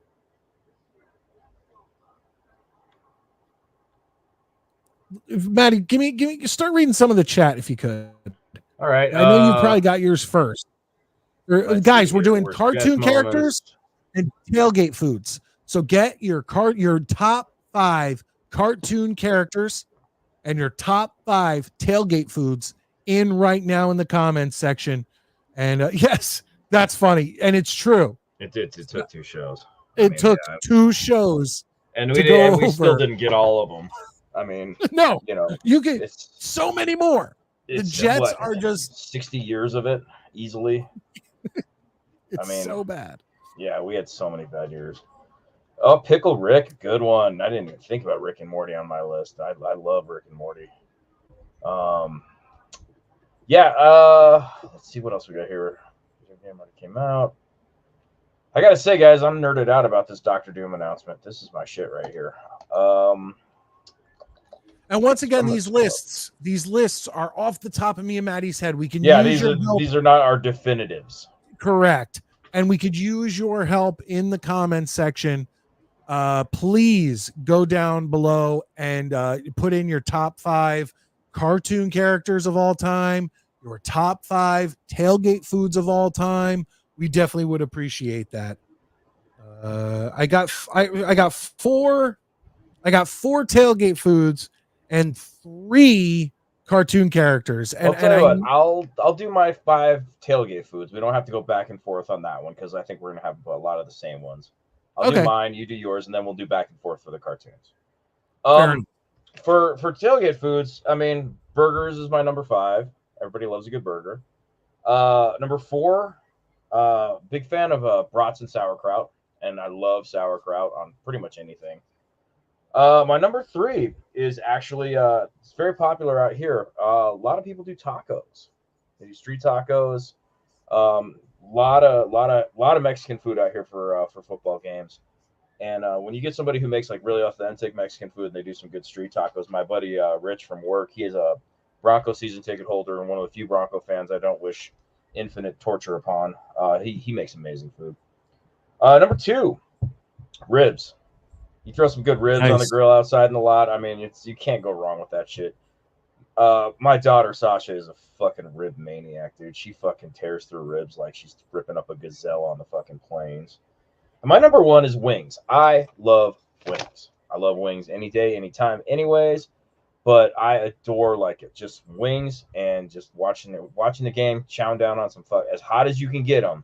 Yeah, I love my wings hot, but that's my top 5 on tailgate foods. All right, I got my tailgate foods, and a lot of, like you said, you're right. A lot of them are the same as mine, but a few are a little different. When you said burgers, absolutely, but I have to specify cheeseburgers. I get pissed off. I went to White Castle in New Jersey a couple of months back, and I probably told this story on the show. Whenever I'm in New Jersey, I'll go get a 30 rack of White Castle burgers, and I got the 30 rack. I got all the way home. I wasn't paying attention because I couldn't eat them in the car because my wife hates the smell of White Castle burgers. So I left them in the back, and I get them home. No cheese. And I realized there was no cheese on them, and I literally called White Castle, and I was like, "You motherfuckers!" Like, I drove fucking 2 hours. Now I'm stuck with a bunch of regular ass burgers. I'm going to specify cheeseburgers. You mentioned wings. I love wings. You said as hot as you can get them. I have a point where I don't like to not enjoy, I enjoy hot. I can go pretty hot. With flavor. I'll clarify. That's I'm the with thing. you. I still have to enjoy the flavor. I don't want a chemical flavor burn. Is more important to me. But if you give me a good flavored hot wing, if it just tastes like I'm eating mace, I don't want that. Yeah, wings are outstanding. Then I have that on my list. I also put, if done right, and because I lived in Philly for 11 years, Philly cheesesteaks. Oh, good if one. Done good right. One. So good. When we traveled down I haven't had a Philly cheesesteak since I left Philly. When we traveled down to Tennessee, our first stop was our old stomping ground of Philadelphia. I went to 4th and South, Jim's Steaks. They burnt down like the year after I left, finally rebuilt. They're outstanding. And when I show you guys pictures from my trip, a picture of me at Jim's Steaks eating a Philly cheesesteak will be there. Hot dogs. You can't go wrong. Dude, there's so many different versions of a hot dog. You can like ketchup. You can hate ketchup. You can like mustard. You can like relish. You can like onions. You could like chili cheese hot dogs. There's just so many options. Yeah, hot dogs. Of hot dogs. So much with them. Yeah, you can never go wrong. Although I always prefer a good Nathan's beef hot dog or a Hebrew National beef hot dog over like the cheaper ballparks, but I'll even eat those. I'm happy to eat them. And for me, it's always mustard. I'm just a mustard guy. And you mentioned the bratwurst and stuff. I just put sausage, pepper, and onion. That's cool. On a roll. I'll throw Like- a crowd on a regular hot dog too. I'm just as happy to eat it with a regular hot dog too. Yeah. So that's my 5. I'll go over it again. Sausage, peppers and onion, cheeseburgers, hot dogs of any kind, Philly cheesesteaks, and wings. I mean, wings are friggin' outstanding. Yeah, I And think we we have can all a- agree wings are amazing. We have another super chat and a Jets chat. Oh my God. Jets. Channel member Daniel Murphy wants us to go to goddamn midnight. He sends in 199. He says top 5 brisket's a super good one. chats. Top 5 super chats on tonight's show. Well, Don't you make guys us have pick our blown favorite it. child. You guys have blown it up. I'm going to go over to all these. Oh my God. So Valerie's was my favorite. It was $5 with nothing written. Wow. A big fella, Scott Foster, party with Peg and Artie. Ooh, brisket tacos. That sounds. Daniel Murphy. There you go. I just gave you 5 people who sent in super chats, and some of you sent in more than one. So thank you so much. And of course, Clancy, Daniel Murphy, the big fella, all gifting memberships. So thank you so much, guys. You guys have made tonight just so worth it and it have blown my mind. So, okay. So Maddie, at this point, we've got to get to the harder one. It's top 5 cartoon characters of all time.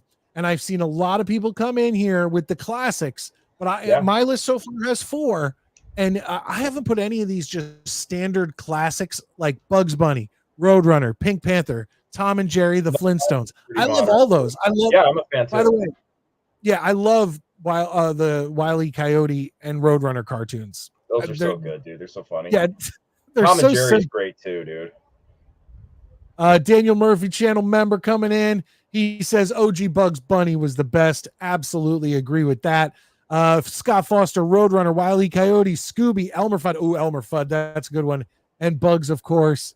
Our first lady, Valerie, comes in. Bugs and the Jetsons, 1 and 2. Jetsons were I great. like all of that. Classically good stuff. And let's see which. Oh, she went with they went with a side here: wings, burgers, sausage, potato salad, Good and one. beer. Oh, a beverage. Beer's a Yeah. classic. Staple. Actually, I prefer macaroni salad or tuna macaroni over potato salad, but I'll take the potato salad if made right. Yeah, I feel that way about macaroni salad. Like you have to hit hard with macaroni salad for me to really love it. Yeah. We ready to do cartoon Let's characters? see here. Yeah, we're about to. Assist My Suicide comes in. Bugs Bunny, Eric Cartman, Patrick Starr, Homer Simpson, Heifer from Rocco's Modern Life. Ooh, going good. See, I like this. I've See, never this seen is where Rocko's I'm Modern going. You Life. see the Eric Cartman from South Park. You see the Patrick from SpongeBob. You see the Homer. You see the Heifer from. That's where I got a few oddballs like that in my list. And then he says beef ribs, sausage, pepper, and onions, hot dogs, wings, barbecue chicken breasts. Ooh, good one. I can't argue with Speaking of, that. Kate got me this while she was out in South Carolina. It's supposedly really hot, and I'm gonna grill up some chicken breasts and try it out. I'll let you guys know how it is. Nice. I'm excited actually. Daniel Murphy, channel member. Pot brownies are a good tailgate food. In Colorado, pretty much a guarantee. Listen, we couldn't bring stuff because we went through like 8 or 9 states, so we needed to be pretty incognito about it. So I bought one of these bad boys. Probably explains why you jumped in the pool with your phone. There you go. No, this would only be at the end of a night. This would only be at the end of a night. The kids in bed. That's how we roll. And I know no one's. And you know what? A lot of guys remember they were putting that little what I call the fart emoji. Mm-hmm.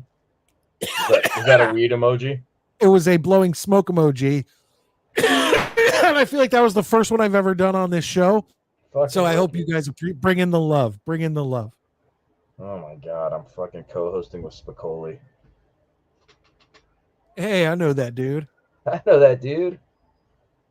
That's my favorite line. We got another super chat.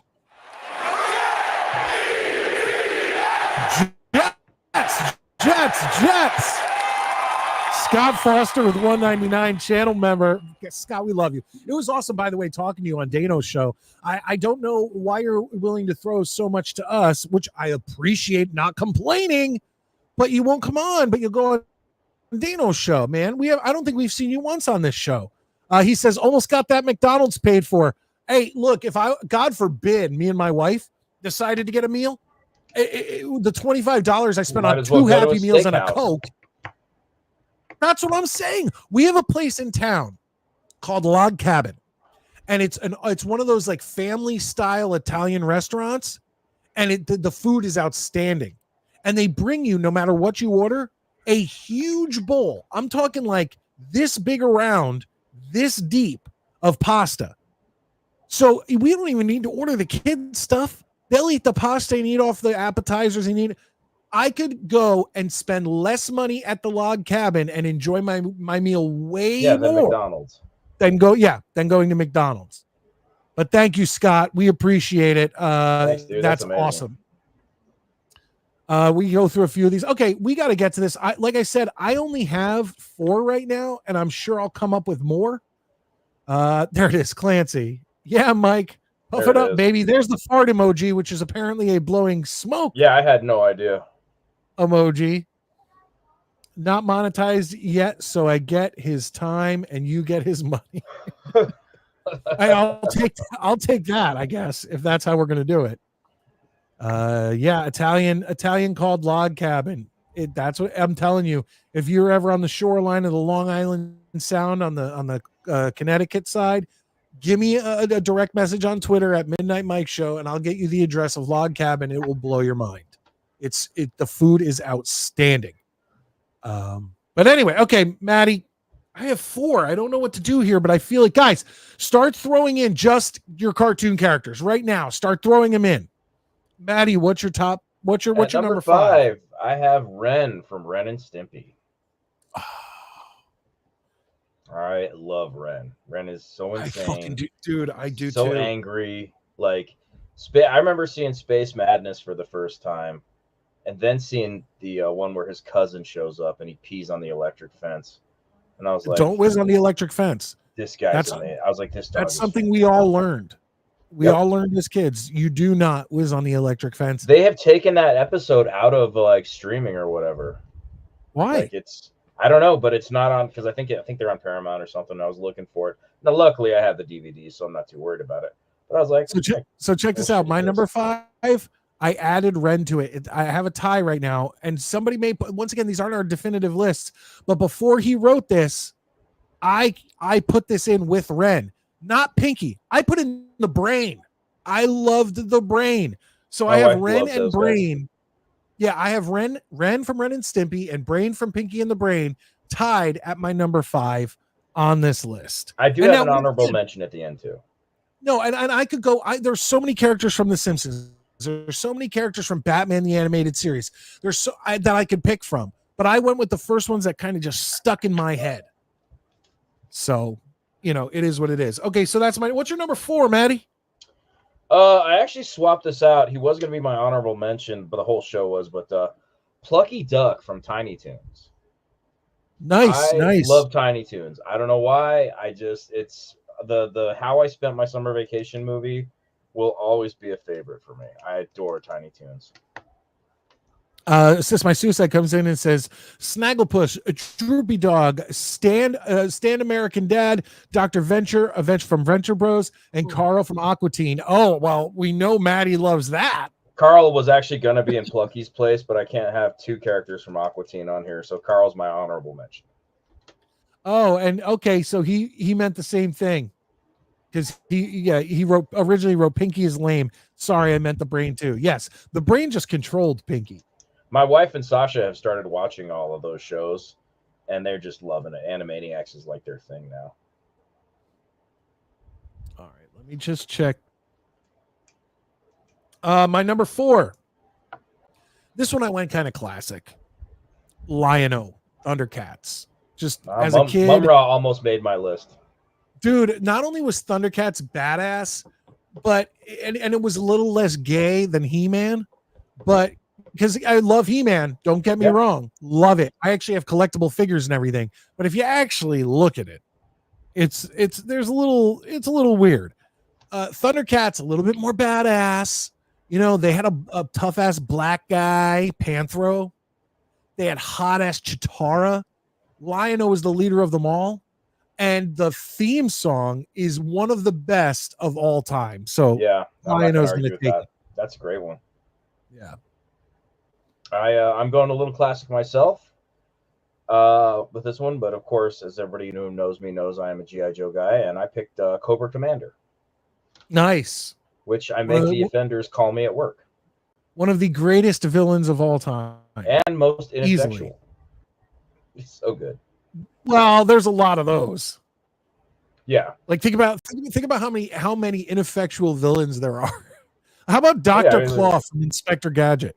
that motherfucker. I'm amazed he didn't just quit and go work at like Kmart or something. Like, how many times does he have to? Like, you want to talk about no job satisfaction? Outsmarted by a And- 10-year-old and a dog. We have another super chat and a Jets chant. Jets. Scott Foster 199 with the super chat channel member says, I'm going to adopt a Dano once he is monetized. Scott, I think we should just keep it as it is. I think that's fair. You show up, you can call into Dano. You can call into us anytime you want. But I think the super chats just go with the nice midnight Mike show feel. What do you think, Dano? I think you'd agree. I think that's fair. It's just me. I mean, that's just one man's opinion. Jonathan Moxon is only one man. That's from Varsity Blues, folks. Are we to my number 3, Maddie? Yes, sir. All right. My number 3 is going to be from South Park, Randy Marsh. Love Randy. He's clearly the best character. What really made for me So him funny. become when he just takes everything to the next level. And I have a lot of favorites on that show, but I think that Randy can Marsh, steal an episode without even blinking. yeah, I think Randy became my official favorite character in the thought this was America when they did the Little League World Series. Yeah, the dad one. They always Yeah, and he had to bad fight all dads. the other dads, and he thought that was more important than the game. And who are we to say it wasn't? It probably was. All right, my number 2 is our boy and my Steam profile picture, Butthead of Beavis and Butthead. He's an awful human being. Dude, Beavis would have been a great you're person if right. he'd never met him. And I just love how fucking dumb and willfully stupid he is. He's my spirit animal sometimes. 100%. I kind of cheated. You'll see when I get to my number 1. Clancy, New York Jets channel member says I could have swore it was Snarf. Nice Thundercats reference. I appreciate that. And channel member Stack says Mighty Mouse, Lion-O, Grape Ape, Great Magilla bacon, Magilla Gorilla. That's and good. Space Ghost. Dude, I haven't watched Space Ghost. Space Ghost Coast to Coast in so long. So long. And you guys are blowing my effing mind tonight. Another super chat. Jets. Daniel Murphy comes in with $2. He's a channel member, slamming those stone cold beers. After this one, top 5 Mortal Kombat fighters. I have one though. Rated. Table that for Boom. next week. Oh, that's true. No, he's not on my list, but he could easily be in there. We Love said Charlie Brown. that this Love is not a Snoopy. definitive. But I always said my favorite was always Linus. He always had the best, like all the. There's a lot of adult humor in Peanuts, where kids wouldn't get it. Like, let's just go simple. Great Pumpkin. When Every Halloween we watch it. same here, several times, along with Garfield Halloween. But what I was going to say is, for instance, when somebody says something and Sally comes back with "Welcome to the 20th century," obviously outdated now, but that's funny not as hell something a back in the kid's day. going to get.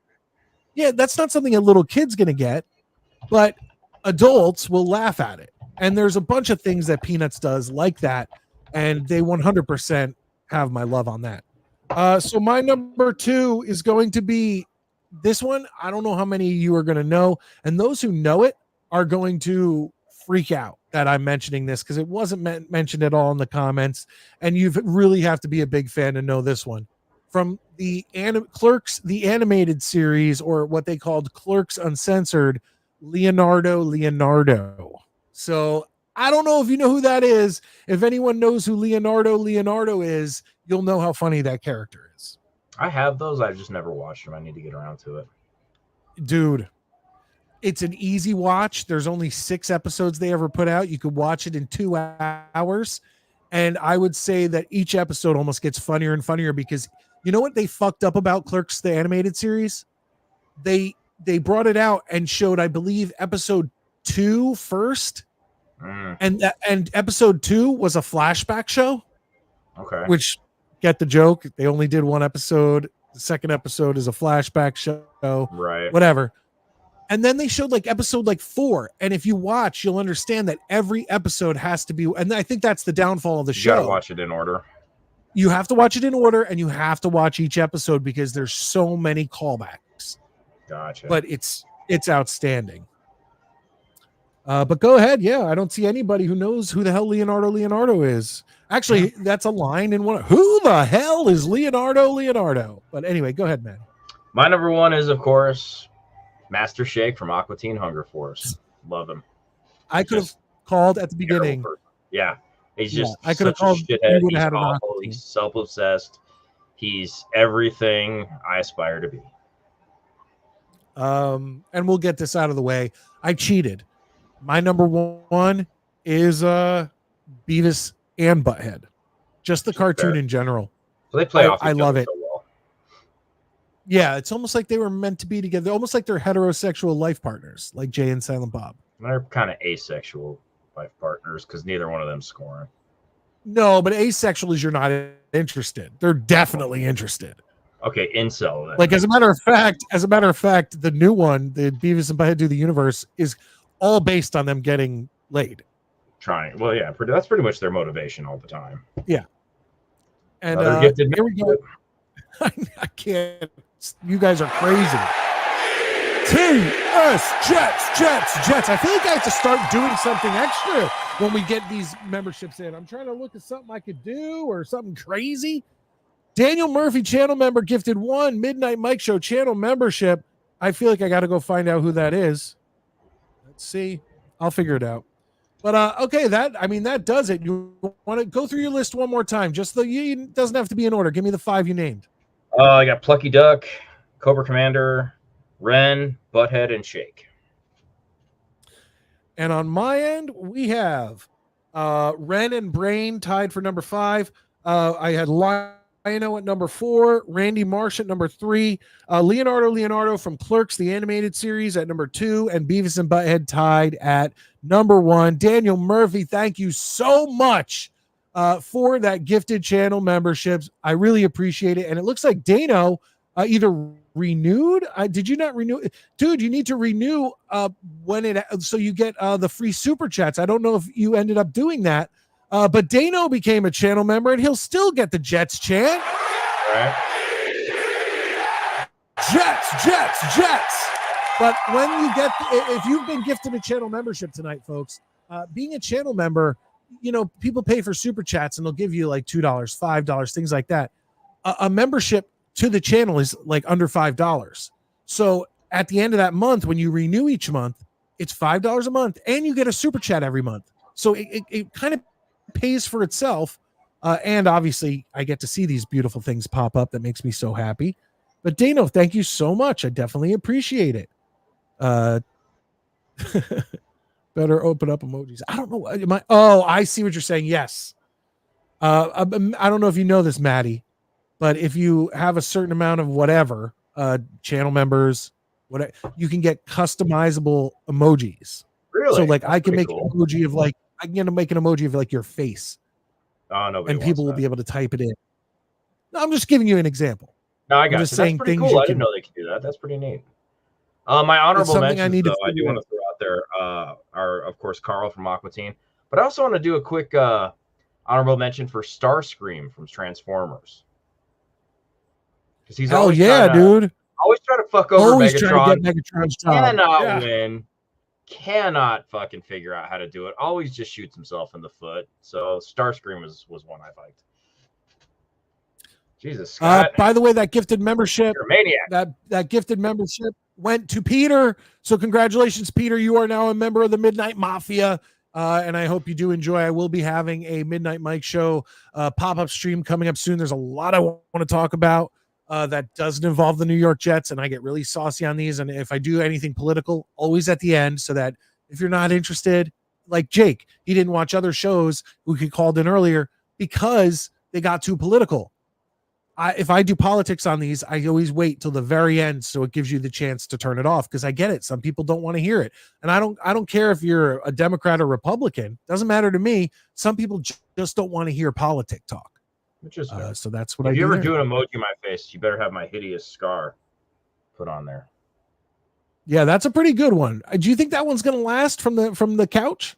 I think so, dude, because I you move your eyes too much. I don't think it's gonna like settle like if it were like just on my leg or my arm, you know. I still have a scar. I don't know which one it is, but it's a very visible scar here or here. And that's a gift from my ex-girlfriend. Gotta quit dating Ike Turner's kids. All right, ladies and gentlemen, this has been Midnight Mike Show, the intermission report. Oh, I just pulled that down too quick. Here, let's put it back up and do it's the intermission report with Mike and Maddie's top 5. And we appreciate you being here, folks. Let's get back to the regularly scheduled program. Let's all go to the lobby. Let's all go to the lobby. Let's all go to the lobby to get ourselves a treat. Delicious things to eat. The popcorn can't be beat.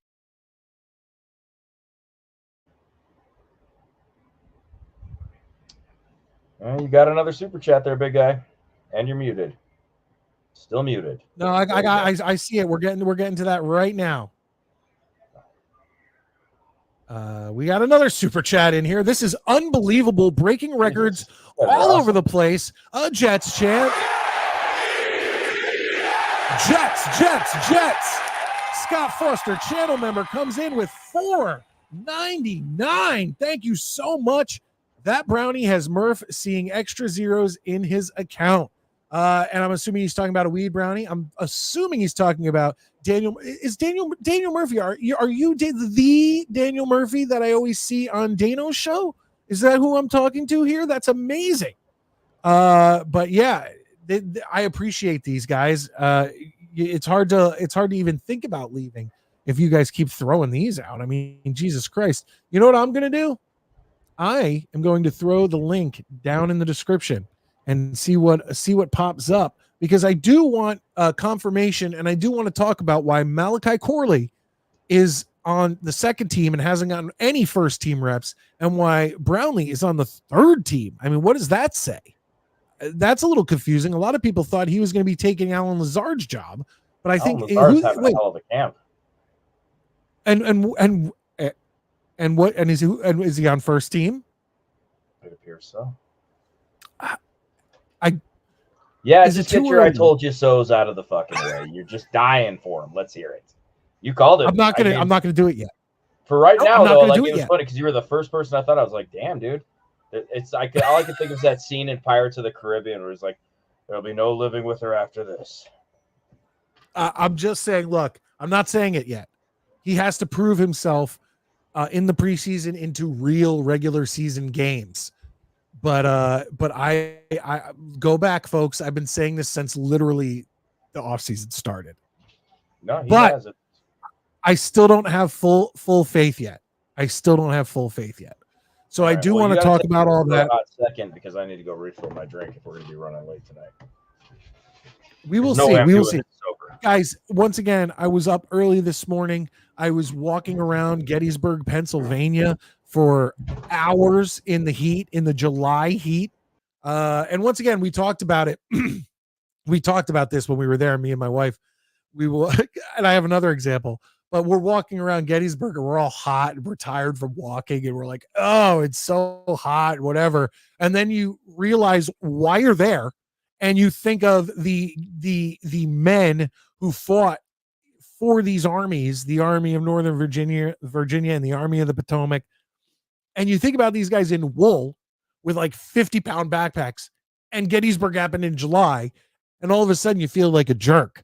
And then when we went to the Titanic Museum, you're seeing all these people who delved in, and they have this thing where you could put your hand in the water and it's whatever temperature the water was in the North Atlantic. And I held my hand in there for almost 5 minutes. Like I was literally trying, and it got so numb and it started to hurt. It like literally my hand hurt after 3-4 minutes. It was like stinging pain. And then later we get back to the hotel at night and we jump in the pool, and my wife's like, "Oh my God, the water's so cold." And it was a heated pool, folks. My wife's just very cold all the time. She has a shirt that actually says, "I'm so freaking cold."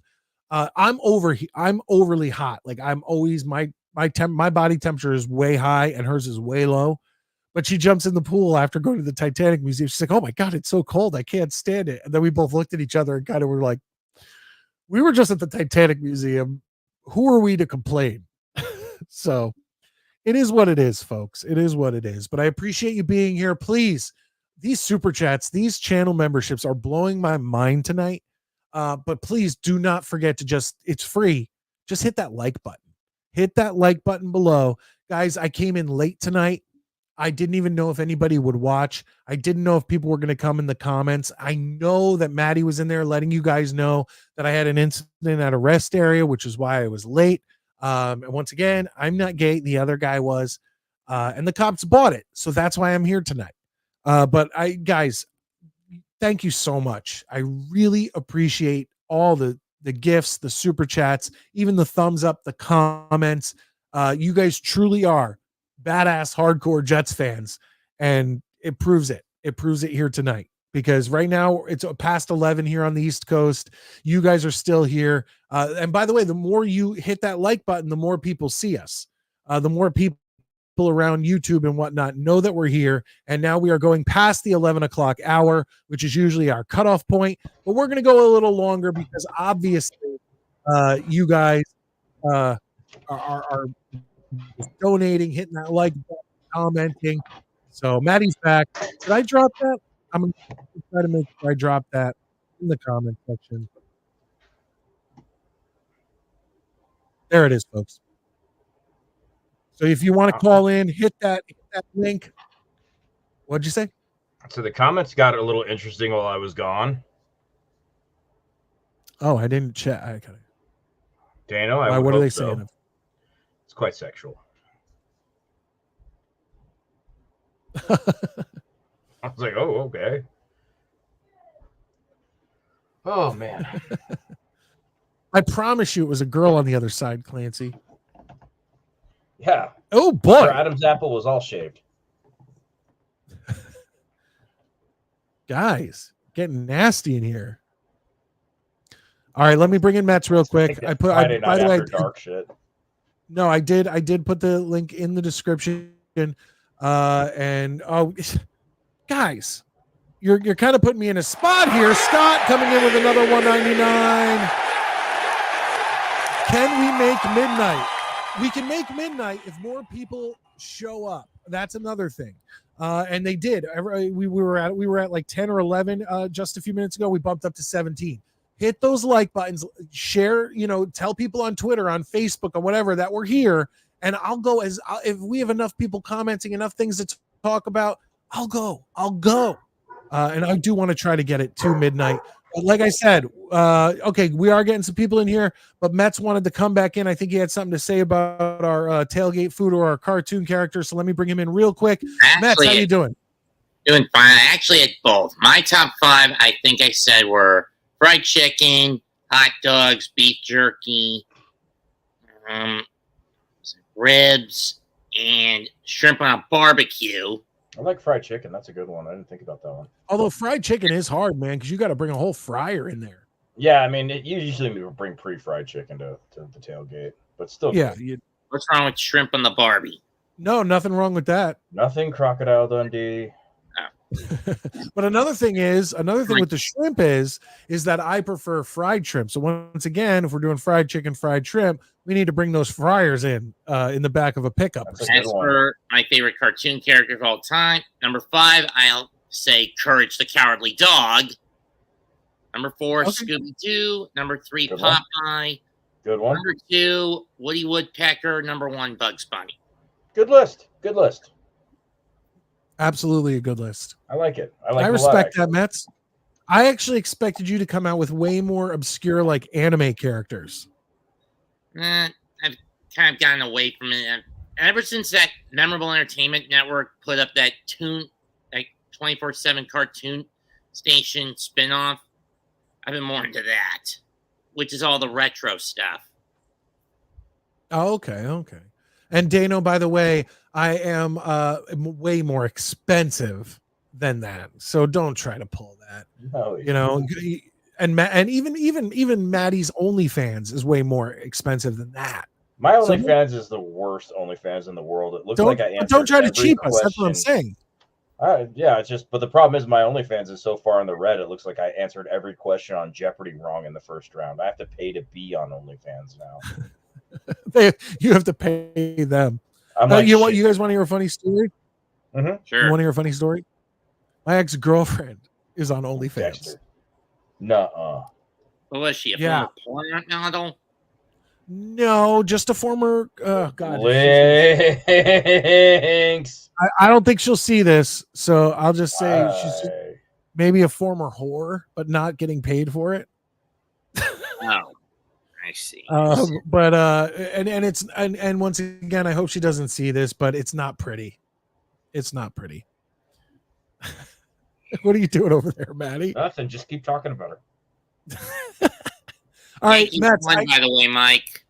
What'd you say? Took them extras, but the Yankees won tonight. Okay. I mean, I can't get excited still till they start putting together some series wins. I just can't. I can't. All right, Mets. I'm gonna have to put you back in. I got people in the green room, I was so gonna leave anyway. I just need to get that. Dano, up. good call on Dexter. Dexter's awesome. all right. Have a good night, Mets. All right, let's bring him in. Yes, it was the Daniel Murphy that I thought it was. Let's bring him in. How you doing, bro? Hey man, how are you? What's going on, fellas? How Good we to see you, doing? brother. Doing good. Good to Doing good. Man. So we gotta. I mean, I could drop the list or whatever, but we got to bring up Archer. You guys ever watch Archer? Yeah, my wife hates Archer. Why? Why would you hate that show? I It's don't know, but hilarious, it's dude. funny because we love Bob's Burgers. Yeah. Like we did a test where like you ask your kids certain questions, and they were like, if Dad was a cartoon character, who would they be? And all of them were like, oh, Bob, 100% for me.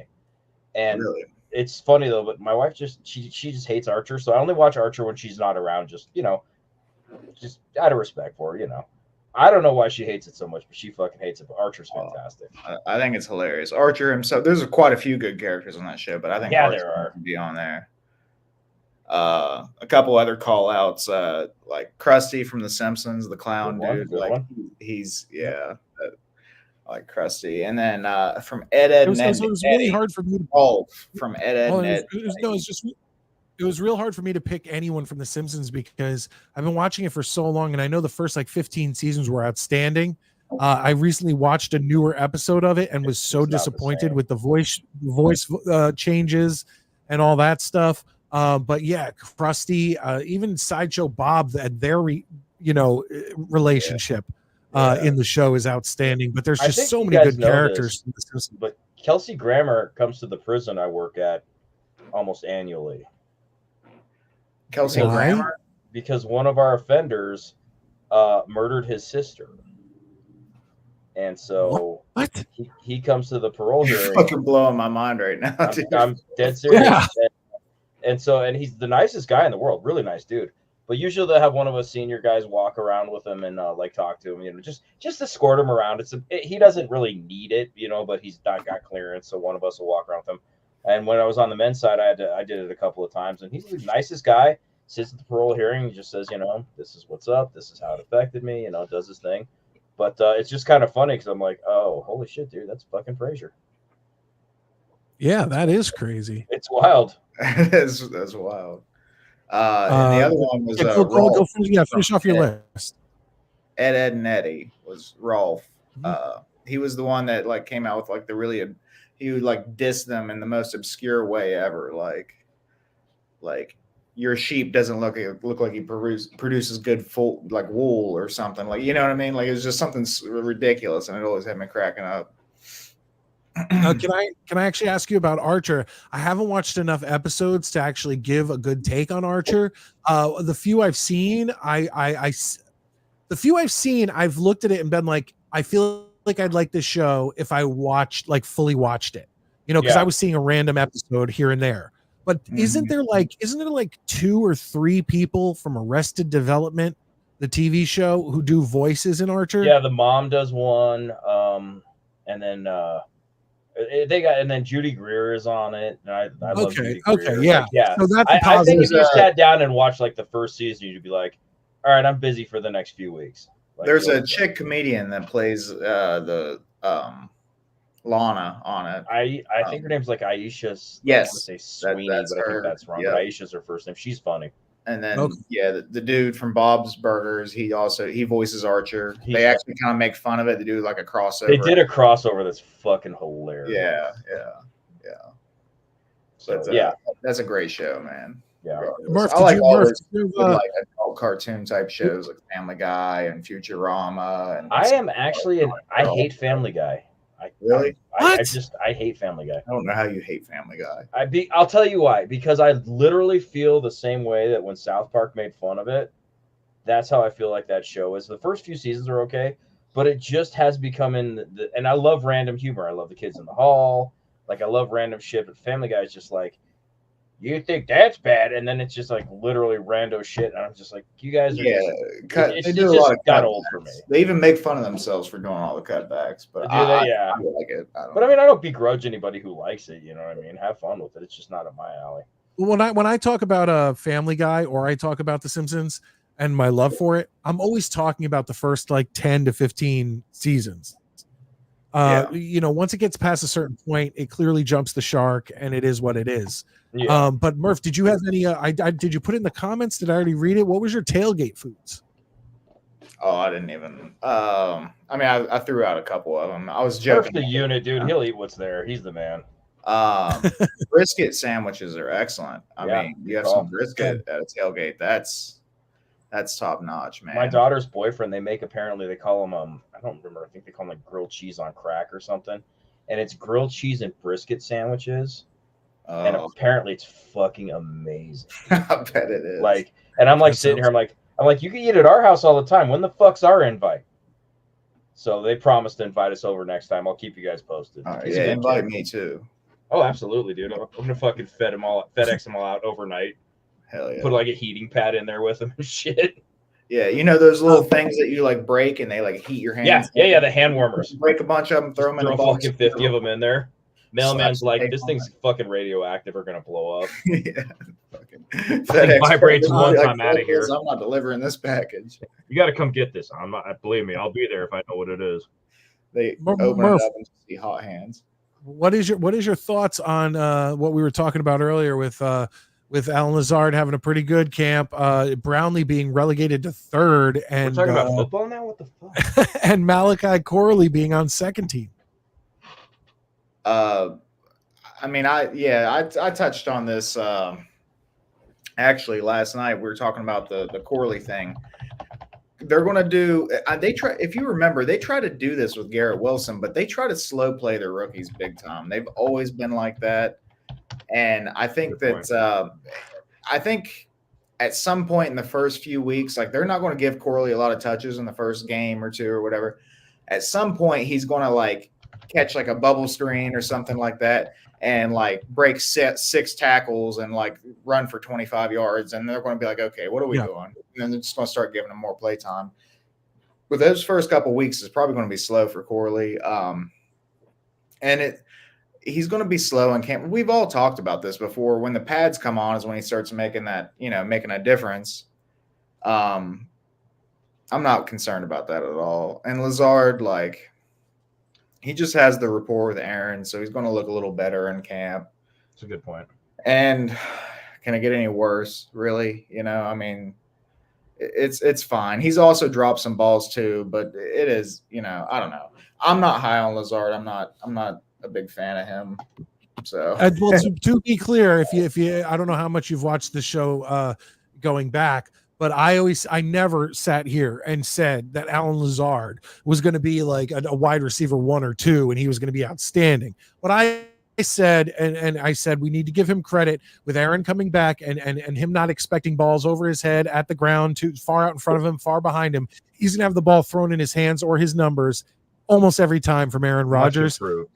Yeah, and they have the rapport like you were talking about. And I said that I think that Alan Lazard could be a legitimate good wide receiver 3 on this team.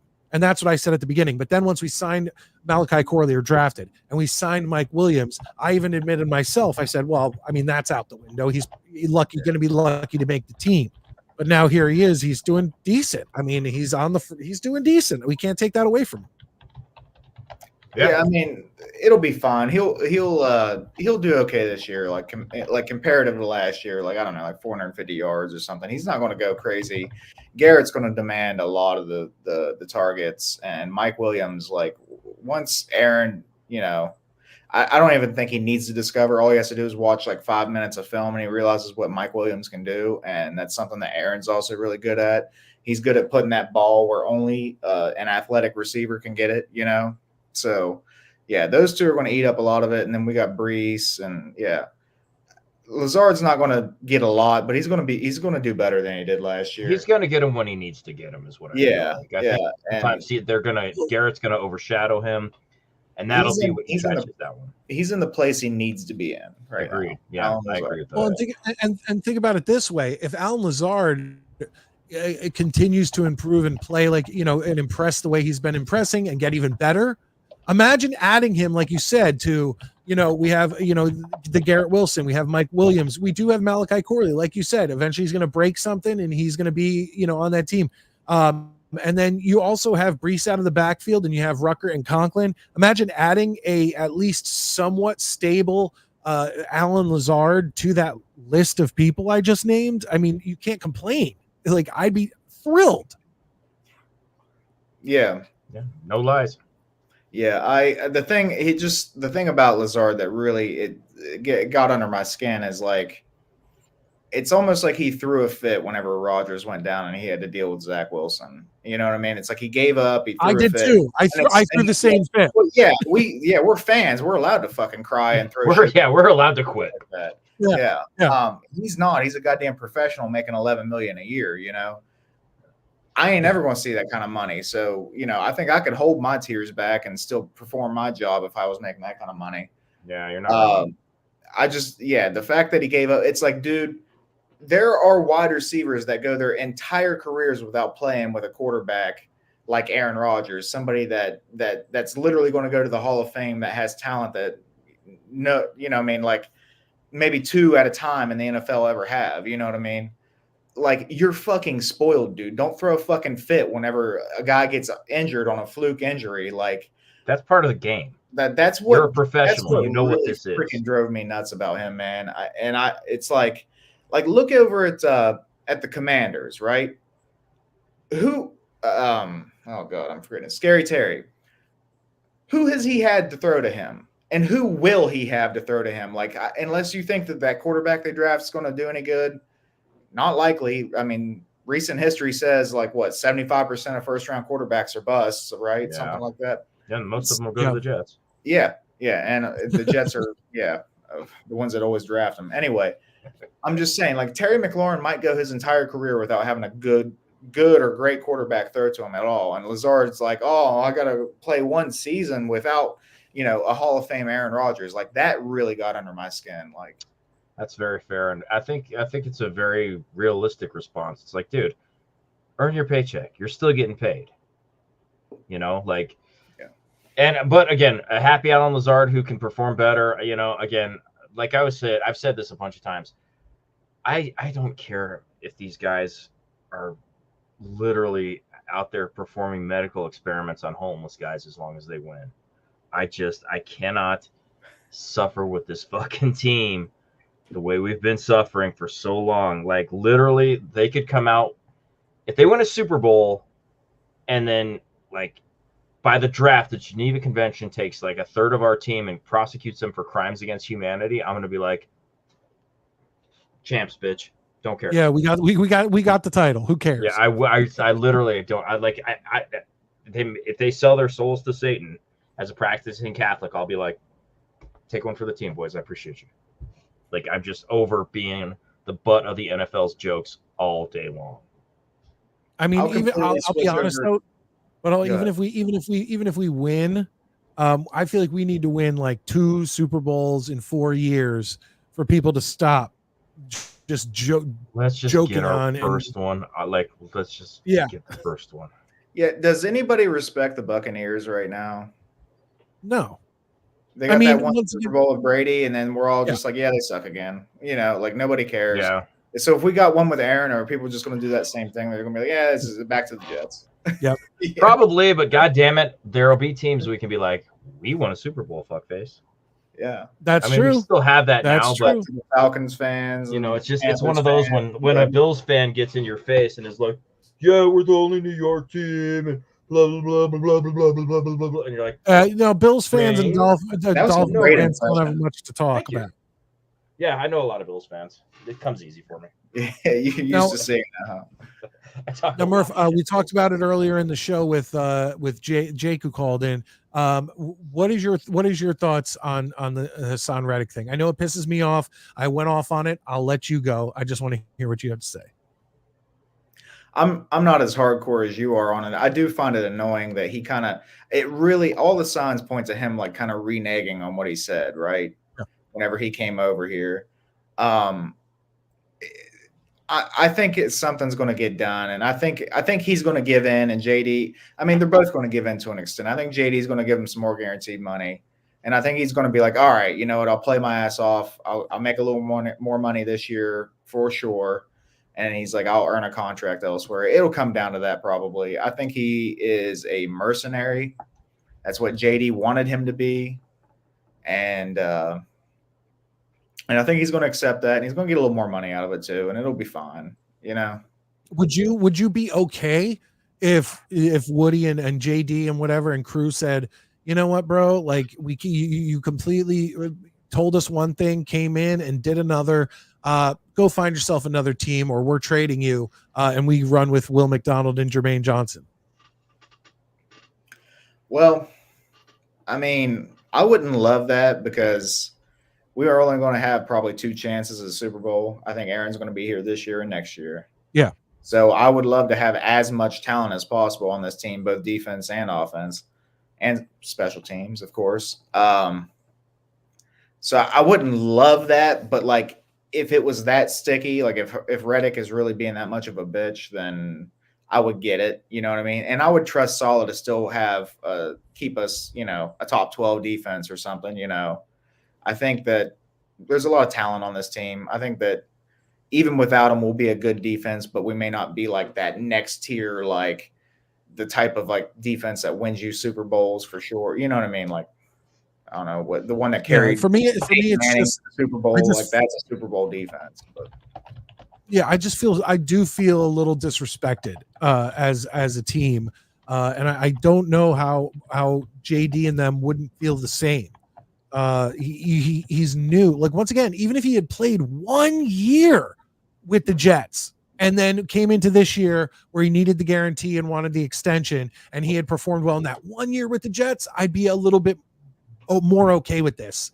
But he hasn't even been on the field in a Jets uniform yet, and he wants this contract extension. It's like, you know, do something for us, we'll do something for you. You scratch our back, we'll scratch yours. That's how I look at it. yeah, I think I probably initially like they probably were a little like frustrated with it or whatever, but it's kind of Joe Douglas's job and it's his MO to not be moved one way or the other way too much, right? Like he's always been rock solid. Like he plants his stance. That's where he's at. You know, he doesn't get too high or too low with anything. And that's the best way to be. You got to keep a clear mind and stuff, because when it comes down to it, it's a business. Like on his end, it is a business. Saleh, not so much because he, you know what I mean? I mean, it is a business, but he's got to deal with the emotions and stuff, and he's allowed to like let the team, you know, celebrate, get high or whatever after a win, whatever it may be. Anyway, I'm just saying that JD, like that's his job, is not to let a player or an agent get under his skin and then make a move that's going to be detrimental to the team. Yeah, I agree with that. I mean, he's got to be a lot more level-headed than me. Yeah, well, because honestly, that's not hard. If it was us, you are probably already been out the door. You know, Yep. Reddick, we would have told him to kick rocks. Like Zach wouldn't have been on the team last year. Oh no, God no, no. I would have rolled with Trevor Siemian if I had to all year. I mean, my God. We got another super chat. He's counting it down for us, helping us out here. Jets. Scott Foster, channel member, comes in $1.99. Less than 40 minutes till we make it till midnight, and now it is 11:26 on the East Coast. So we have 34 minutes to make it to Midnight Mike's midnight show. There it is. Hell yeah. I think we could pull it off because I actually have another topic for you guys. And once again, I know both of you have talked about this, but this happened like one of the first days that I had left for vacation. And I talked about it a little bit on Dano's show, but I want to talk about it on this show just so it is it's in the ether of the Midnight Mike show. It just has to be said. The Jets released their now alternate uniforms, which what are they calling them? The Classics? Something to that effect, right? Yeah, they call it. It's interesting, and it's weird because it's this weird amalgamation between the '98 uniforms that were made famous by like the Vinny, Curtis Martin, Wayne Corbett era, and then into the Chad Penningtons. Hell, even further than that, Sam Darnold wore the jersey. That's why Maddie's argument, where he says, like, you know, how are you going to call it? Like they're bringing it back too early. I get that. But the difference is that first off, it seems like they're the Color Rush uniforms. Am I wrong? They have like the emerald green chrome kind of look to the helmet, right? Yeah. It seems light. It's lighter than the Reebok version. Yes. Because when we had Reebok, it was like a darker green, which I loved. I like the dark green personally. I'm not crazy about Kelly green or like a lighter version, but it did kind of look a little bit like you're talking about, like the Color Rush shade of green. But the fact that they called it but what I'm saying is, you know how our helmets have that even now the legacy uniforms that have come out this year, the Jets logo has like a chrome, like shiny look to it. The green. Oh yeah. I think in these new uniforms, it's not that solid color it was in '98. It's that chrome finish kind of color on the helmet. Yeah, they're definitely doing it. I don't. Metallic is a good word. There you go. Yeah, metallic. Yes. It does pop. I'll say this. It's a striking look. It's, again, I just feel like we should have waited 3, maybe 4 more years for people to really kind of miss it. Because, I mean, 6 years ago, those were our jerseys, you know? So it's like, cool, whatever, great. But it feels like a cash grab to be like, all right, suckers, get a new jersey. This one doesn't have the Jets patch on it, so you don't have this one yet. Well, okay, hold on. Hey, Jake West. It doesn't have the Jets. Yes, what's up, Jake West? It doesn't have the Jets logo on it, which I like. But it also, the numbers are so it's the 98 jersey, 98 helmet, but the 68 or 69 face mask, which is gray, and number pattern. Okay, so the number pattern is the old Namath numbers. It's not the 98 numbers. There's a difference. Here's what I'm going to say. I agree with Maddie. It's too quick to be bringing these out, but had they brought them out, so you could keep the chrome in the helmet or the metallic look to the green. I'm okay with that. But I want to go to my New York Jets logos here. If they would have just, and a lot of people don't notice the difference. You'll see the 98 logo. That is the oval. That is an oval, the 98 logo. If you look at the 65 to 67 7 logo. That is a football. Okay. I wish these new helmets that they came out with had that football logo on them. So you could have, I would have rather them bring back like a 98 version of the 68 uniform than this weird thing that they came out with where it's the 68 numbers, the 98 jersey, the 68 face mask, the 98 helmet with the 2020s metallic look to it. It's like just a weird, like they did this weird mashup. So do you guys see what I'm saying? Yeah, I do. I'm down for the football. That makes sense. It's football. Why not have a football instead of an oval? But I like the football for if you're especially for the throwback action. Do the football, not the oval. The oval is our new thing. We like it all, but if you're gonna throw back. Well, I do want to point out that that's one reason why the 2008 to 2023, I hated that uniform. But that logo, I didn't ever mind because the NY behind the old logos is hard to read, but New York above it, okay, I get that. But if you notice, they did try to go a little bit more football than the 98 2018 oval. So I liked that. So I'm just saying. Yeah. I just wish it wasn't so much a mashup of 3 uniforms and it was more just the 68 uniform, just kind of updated a little bit. Hey, I'm just happy that every iteration of a uniform that we wear this year, I'm going to love.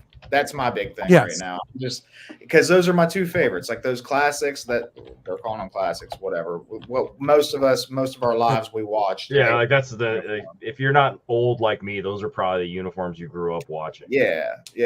And then these current uniforms, like I think most of us probably love those as well.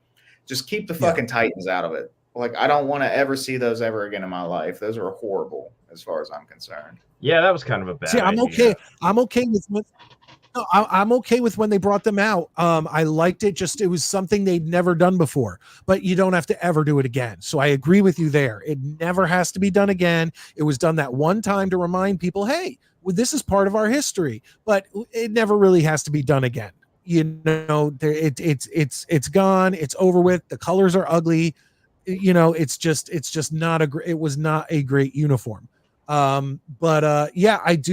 look, you're right. Every uniform that we will be wearing this year, I will enjoy seeing on the field, but they brought these out. I just also want to bring this up. They brought these out and they said, oh, this is going to be the Jets alternate uniform this year. And I thought in my head, that's what I thought the black uniforms were.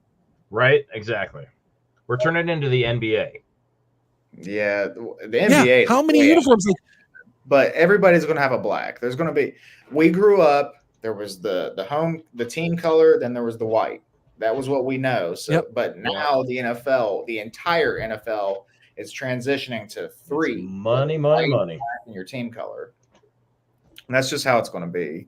And then of course we're going to have like the thing is that they brought back these uniforms and I'm like, these are the uniforms the first 10 years of my life. No longer till 97. So the first 17 years of my life, I grew up in these legacy uniforms with the swoosh Jets logo with the fin and whatever. And it's like, I've been wanting these back for so long. They brought them back. And now I'm expecting to see, and especially the green top, white pants. Like, God, I love that uniform. How many times am I actually going to see that? Because it's already cut in half. Okay. So you're only going to get at least 8 in that green top, white pants because the away is going to be white on white. Okay. But now you have the black. So they're going to wear that, let's say, near Halloween.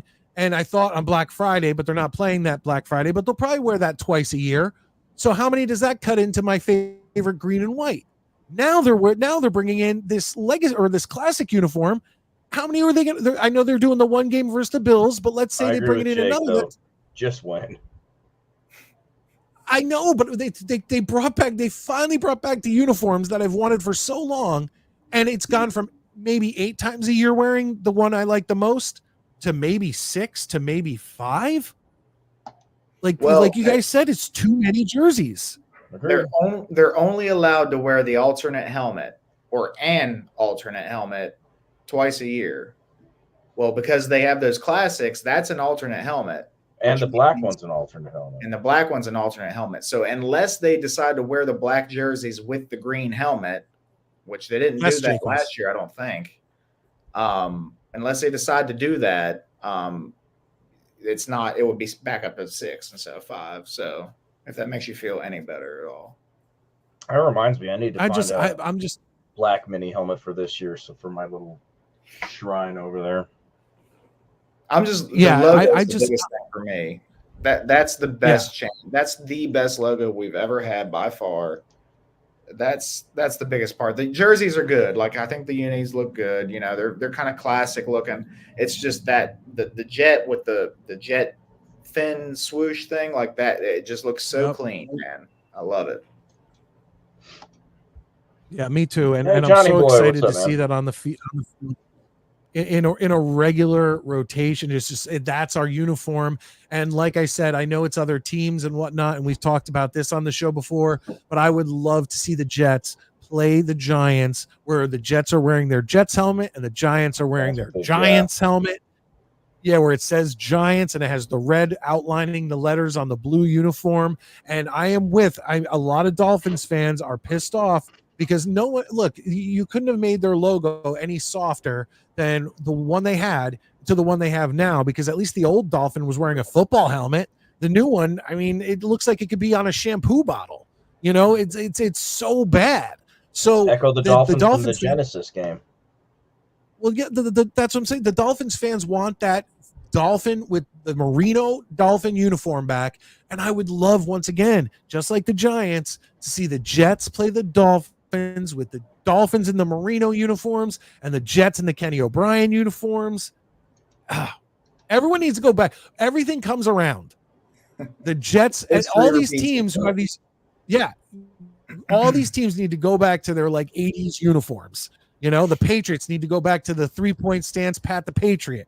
Like, we need to get back to basics, just simple uniforms, and get the city name over the number done. I am done with that. It's so ugly. It's so college. Get that out of here. I don't know. I think I think I'm a little different than you in an opinion there. I like some modernization. I like the classic, but I like the classic with a modern twist, kind of how we've done it, you know. And I didn't hate the New York there. I think that. teams that only have like one, like if it was like Miami, I think that would look stupid. But teams that have like new something or like a two-word name, I think that looks good because it kind of like, I don't know. I like it. I might get a tattoo in Oh, New York. man, I here. can't. I live in West And Virginia.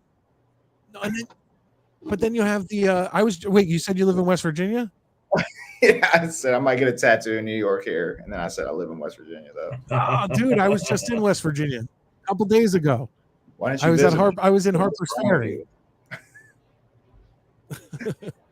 But what about like Cleveland, or what about Atlanta ATL? Oh, it's Oh, that's so awful. ugly. Way too short. Yeah, it's way too short. Yeah, I Atlanta's kind of can't butchered. stand Atlanta had good uniforms for a while, and they've kind of butchered it over the past few years or whatever. Yeah, but the thing is, for me, it's like, okay, so like I feel like a uniform, you should just look at the uniform and know the team. If when you start having to put the name of the team across the front or the city they're from across the front, to me that means you're like lowly. You're like, oh, who's that? Like when someone sees a Dallas Cowboy uniform, no one needs Dallas or Cowboys written across the top. You know it. Same with the San Francisco 49ers. You know it. Same with the Patriots. It doesn't say New England. You know that uniform. The Steelers. I can go on and on. The Jets now have a uniform that you should see that uniform and just know that's the Jets. Yeah, and that's where that classic look comes in, man. That's why it's distinct, and I like it. Yeah. All right, Murph. We got about agree. 20 minutes I left. agree. I want to thank you for coming in. Oh, we got 20 minutes left, do please. we? Yeah. So please, Living up to anytime the you wanna name, call huh? back, I like it. do me a favor, call back anytime. I really appreciate it. Really enjoyed you tonight, man. Hey, yeah, it's good to come on, guys. Appreciate you having me. All right, have a good night. And you know what? Like I said, I'm so bad with names. And when I saw Daniel Murphy, I immediately went, I know that effing name. And it's because when I watch Dano, he's always on and he always has kick-ass takes. And I always appreciate it. And I'm so glad he called into the show. This show has been amazing.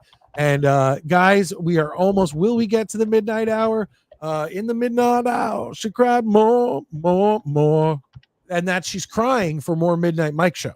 That's what I think she's calling for in the maybe Maddie. I might need to get that soundbite if we're gonna ever go to midnight again. Just have in the midnight hour, she cried more. That's perfect. Yeah, that's getting on this soundboard immediately. That's a good gonna one. have to happen. And I can't even read off the Midnight Mafia because I know it's actually not updated. I can't update the Midnight Mafia. I Who's can't been like gone for a shout while? everybody out. I tried What? to post a comment and it wouldn't let me A comment where? in the comments. And it said this failed Here? to post at midnight. Yeah, I just did. Oh, sometimes that Every- happens with me too.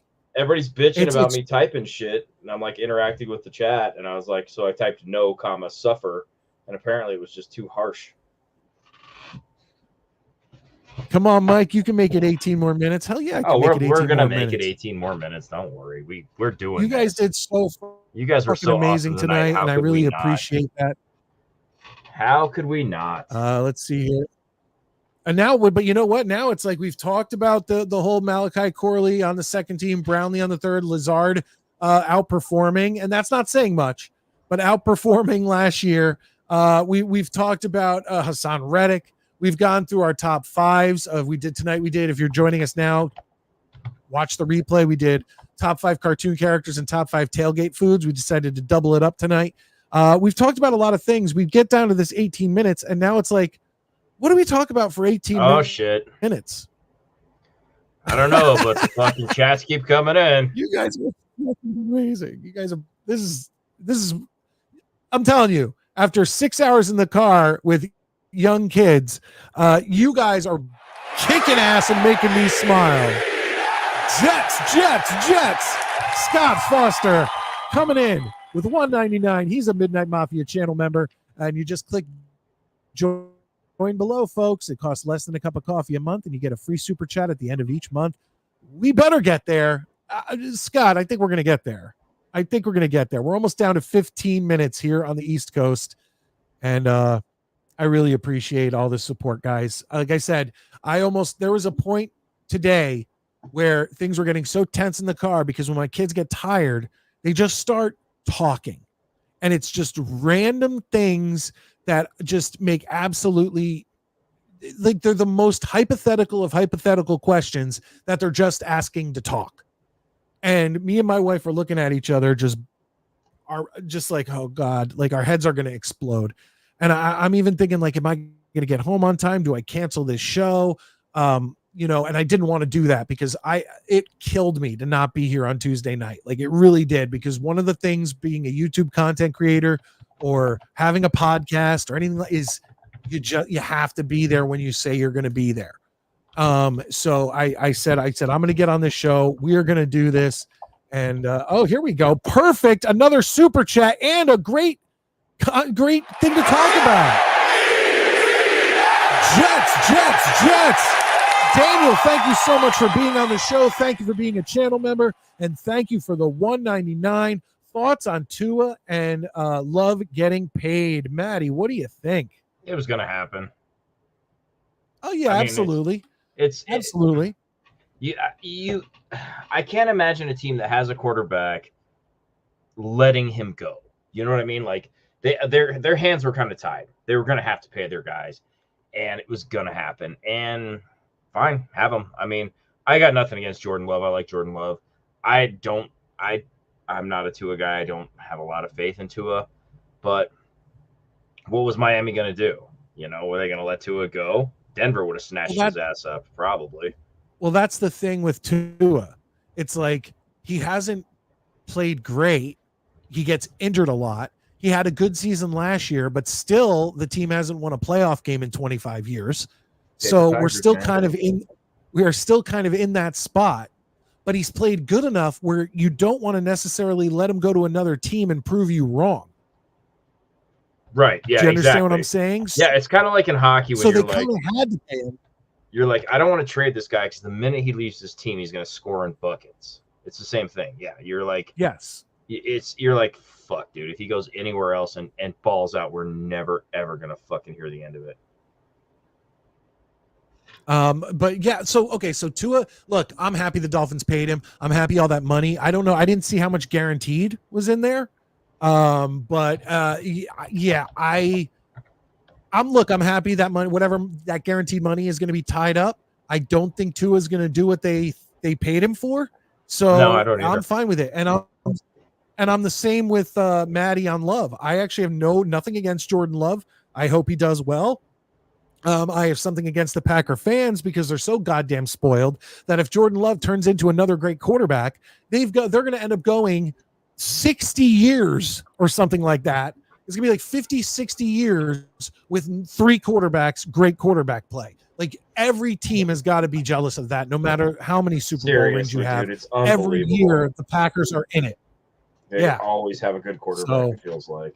But, good for them. They're not in the AFC, so whatever. Let me just check here. So thank you, Daniel. I do appreciate that. Dana says, Mike, did you have to drive the whole time? I didn't have to. I'm sure my wife would have driven if I asked her to, but I do like there's a reason why I don't take public transportation. And it's because there's like a weird thing I have in my brain where I don't like other people controlling where I am, when I can stop, when I can go, and whatever. And that's kind of morphed over into driving. So if we would have decided to drive for, let's say, 24 hours straight, obviously we would have switched off. But each trip was like, one was 8 hours, one was 9 that's the thing, hours. when you have a family, it's impossible unless they're going to let you sleep to sit as a passenger. Like you'd rather drive so you have something to do. Yes, and I can't you're sleep in charge of the radio.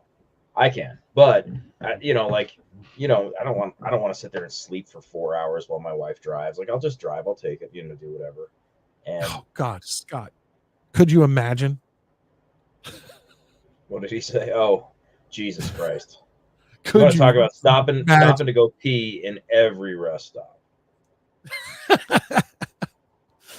Oh, dude, that would have been Every gas station. Every gas station. Could you give me some Cheetos? Like, I promise you, it'd be hilarious. But it would that is what I imagine probably like the 4th circle of hell would be like. Yeah, dude, that would have been. If Bobby ever does come on a road trip with me and my family, I'm going to be filming that entire thing. Sean, channel member, comes in. Tua better wear those bubble helmet guards or whatever you call that. Yeah, that's a good point. I And bet Clancy he has a does. good I point. actually wouldn't be surprised if he did. Yeah, if someone was going to end up doing something like that, it'd be him. Tua. But yeah, I agree with Clancy here. Absolutely. And here we go. Member for 2 months, Johnny Boy. Jets. What do you guys think about the new sport called tummy sticks? Have you guys tried it yet? Let's go Jets. Let's go Mets. Let's go Rangers and Knicks. Yeah, I'm with you with the Jets and the Knicks. I don't know what tummy sticks is, and I just rhymed. Sounds like a joke. Do you know what it is? I think it's a sex thing.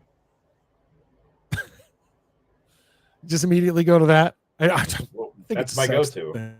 It's always a sex thing. I think it's something Gotta be a about like sex getting thing. your dick stuck to your stomach or something. I can't remember. Oh, interesting. Not stuck in your zipper like there's something about Mary. No, I just need to know how you got the Frank above the beans, or the beans above the Frank. Beans above the Frank. Yeah, whatever. I'm tired too. Yeah, to a basically a 2-year deal. Give me the guarantee. Does anybody know the guarantee? Is that out yet? I'm trying to look through this as quickly as possible to try to see if anybody came out with how much Tua is getting guaranteed.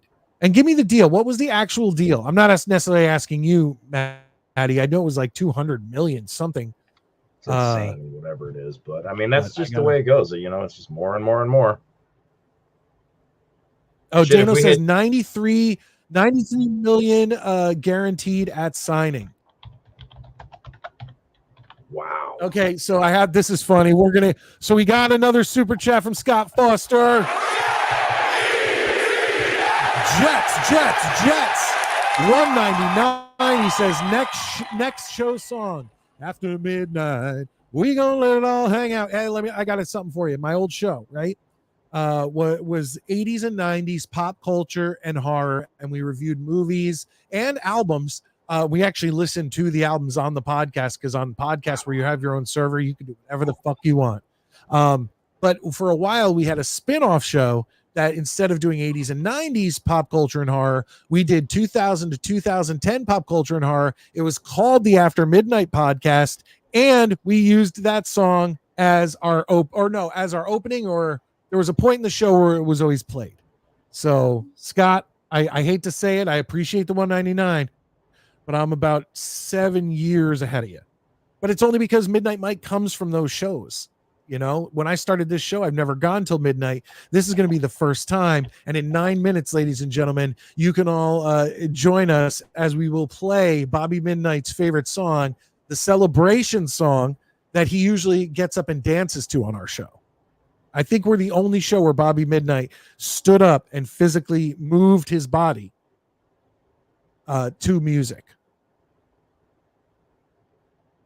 And it was weird. But thank you, Scott. I appreciate it. Let me go down a few of these. Let's see what we got here. Let's see who's still in here. Sean, channel member. Watch Dallas start hiring tranny cheerleaders. What was I watching? Where there? Yeah, was the X. They've done that. That's happened. I think Tennessee has one. Yeah. No, I don't know if they're trannies, but I think they're very clearly homosexual men. No, I think Tennessee has an official, like, it's one of those guys, but like trans. Yeah, like you have to be all pretend like, oh wow, there's no dick there. I hate to tell you this, Sean, though, it ain't going to be Dallas. Not with Jerry Jones. Not within Texas. Yeah, I don't think it'll be Dallas. No, like the Chargers. Chargers are the Rams. You know what? I love. There you go. You'd have to go. Do the Patriots have cheerleaders? I think they do. You'd have to go a very liberal city to pull that off. Niners. Yeah, there you go. Niners. There you they go. Might have an all tranny squad. And I'd be worried about our New York Jets flight crew, except they haven't existed. They just disappeared for a while. And it's funny too because the goddamn Jets podcast, Kimberly Cantoni's on there, and she was an ex-flight crew member. And I didn't know about this. She was like, yeah, they just basically said no flight crew. Nobody knew anything. Just boom. Like a couple of years ago when they stopped, they were like, there was like no warning, no nothing. They're like, yeah, nobody show up. We're not doing it at the end. So, and that's bullshit, because I know like they got lazy with their uniforms, but when they first reintroduced the flight crew and they had those uniforms that looked like a stewardess, like little uniforms from the old like TWA or Pan Am, you know, the old 60, like those cheerleader uniforms were not only creative but were also hot. And next week I'll bring up. I kind of like the idea of the Jets not having cheerleaders. I like us being a team that doesn't have cheerleaders. I know that sounds funny, but like, focus on football. Like that's, I don't know. I think cheerleaders are kind of whatever. I can take them or leave them, but I like the Jets not. Gay! One of us got arrested at a bathhouse today.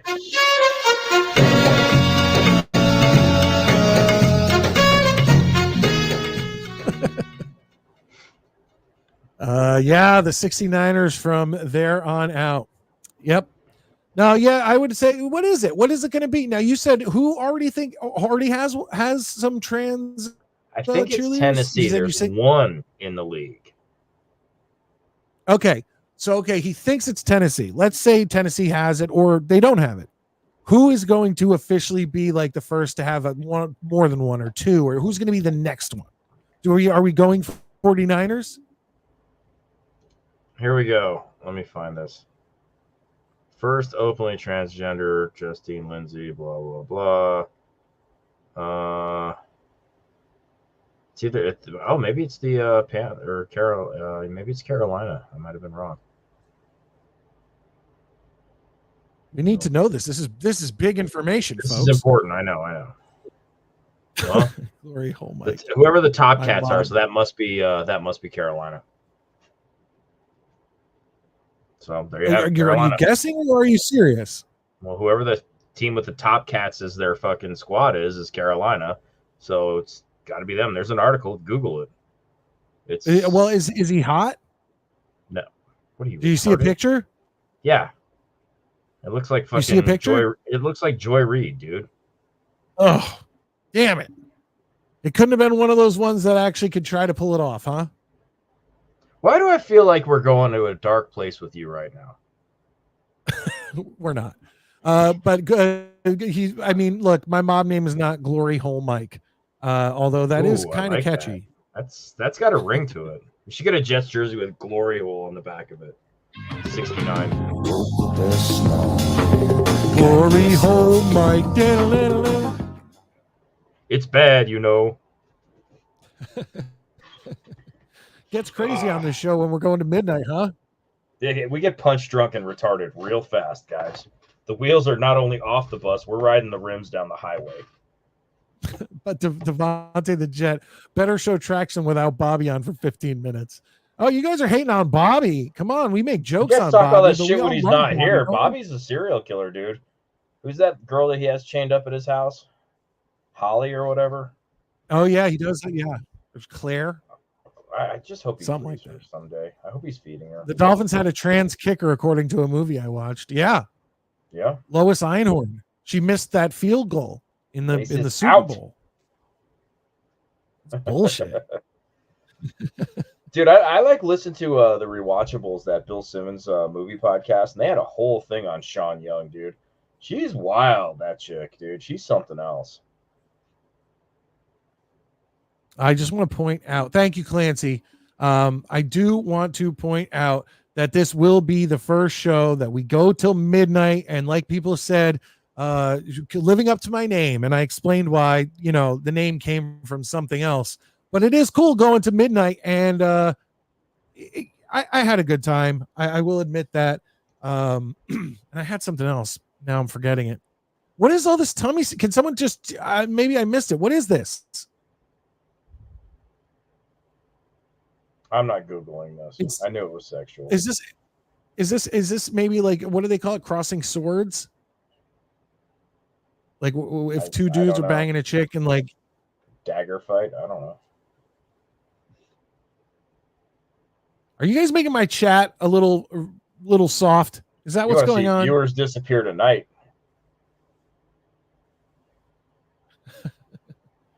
It's a gay thing. All right, well. I refuse to Google that. I'm with you, Murph. I'm so with you, Murph. Scoping out those high kicks with that cheerleader on the Panthers. Excuse me, your balls are showing. Bumblebee tuna. Bumblebee tuna. Or it'll be like what was it? Was it Scary Movie? Oh yeah, when Anna Faris goes in and her guidance counselor, Miss Man. Yeah. Oh, dude, that was so funny. That was funny. The first Scary Movie is a classic. I mean, it's so good. Yeah, actually, there's a reaction video that I meant to watch. There's a person I like watching, and they recently just reacted to Scary Movie for the first time and Scary Movie 2 for the first time. And I don't know which one I like more. I think I like Scary Movie 1 as a whole better, but the best character in both those movies is Chris Elliott with the little hand. I see. I disagree. 2 is okay, but it's just like with any series where the first one's rated R and it's hilarious, and they realize, oh, we can like quadruple our ticket sales if we make it PG-13 and dumb it down. So, I mean, I like 2, but 1 is so much better. No, I think 1 is better as a whole. I just really like the Chris Elliott character. I still, to this day, if I have to like walk out of a room or something with like a laundry basket and like hit a door with my ass, I'll still go, watch for Fanny, and just push the door. And it's just his stupid lines that just, I loved that. I love that shit. Ladies and gentlemen, there it is. We did it, folks.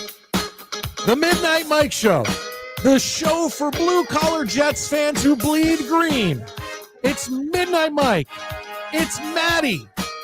It is. It We is are midnight. your late night New York Jets hosts, and we've gone till midnight. And you know what, ladies and gentlemen? Usually, I've been kind of saving this other one for when the Jets get to the playoffs, win the AFC East, and I'm not going to do it tonight. But I wish, had I known we were going to do this till midnight thing, I would have bought some sort of popper. But I still have the popper I use. You know the popper I used when Zach Wilson left, and Yeah. it left literally confetti in my room. Like I still could look around. There's one. I would I say could to still- commemorate the occasion, maybe gift 5 memberships. I'm not. No. It's too late. It's too late in the night to do that. What I will do is we'll figure something. We're going to figure something out for next Saturday because honestly, not only is this celebration that we got to midnight, but guys, you blew it up tonight with super chats, channel memberships, all that kind of stuff, and I really do appreciate that. And look, we'll do it again sometime. Absolutely. Once the season starts. As a matter of fact, Maddie, are you still? We've talked about it a couple times. My girls and my wife are going whale watching for like a weekend or something. I don't know how many days with their grandparents, and I'm going to be all alone for a couple days. And I wanted to do like a 10-hour, 12-hour. And I'm not saying you have to do that amount of time I'll with show me. up. Yeah, I'll come. But yeah, I want people to be a part of it. I want to have people scheduled, and I want to do this ridiculously long stream. So I hope you're down to at least do a couple hours and help me I'm out. sure I will be around. All right. Thank you guys. Look, my voice is going, and that's also because I was yelling at the kids in the back seat in the car all day. So that's part of it. But Daniel Murphy, thank you for being on the show. Thank you for being a Midnight Mafia Yeah, member. Murph, that was awesome, man. Yeah, that was awesome. Woo! All the thank yous coming in. Everyone was awesome. Absolutely, Clancy. You were also a good thank you, Sean. And I hope anybody who's in here, you're hitting that like button on the way out. If you haven't, that's the way more people see us. That's the way you get the word out on the Midnight Mike Show. And that's about it. Hey, before we get to a few more of these comments, I want to let Maddie go because I know he's got to be tired.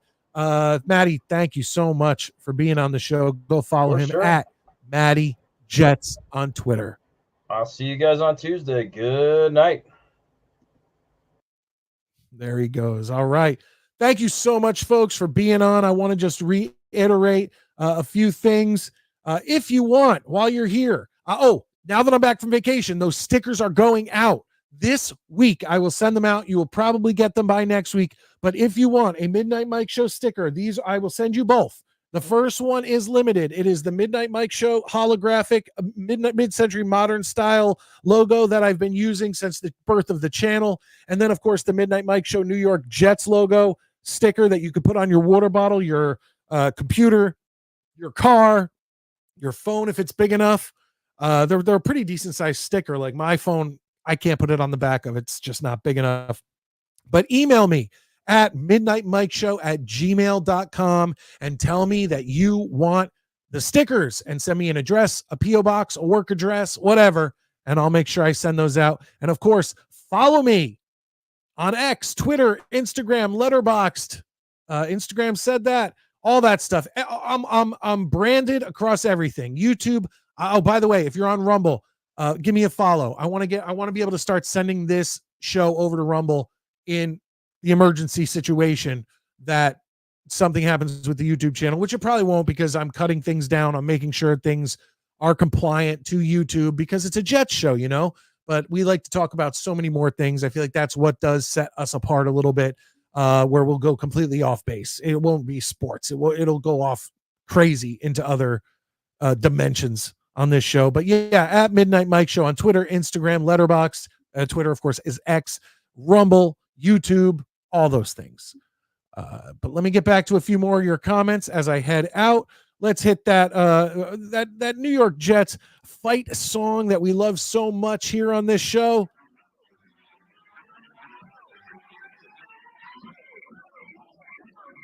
All right, ladies and gentlemen, I am Midnight Mike, your late night New York Jets host. This has been an amazing show. Thank you so much.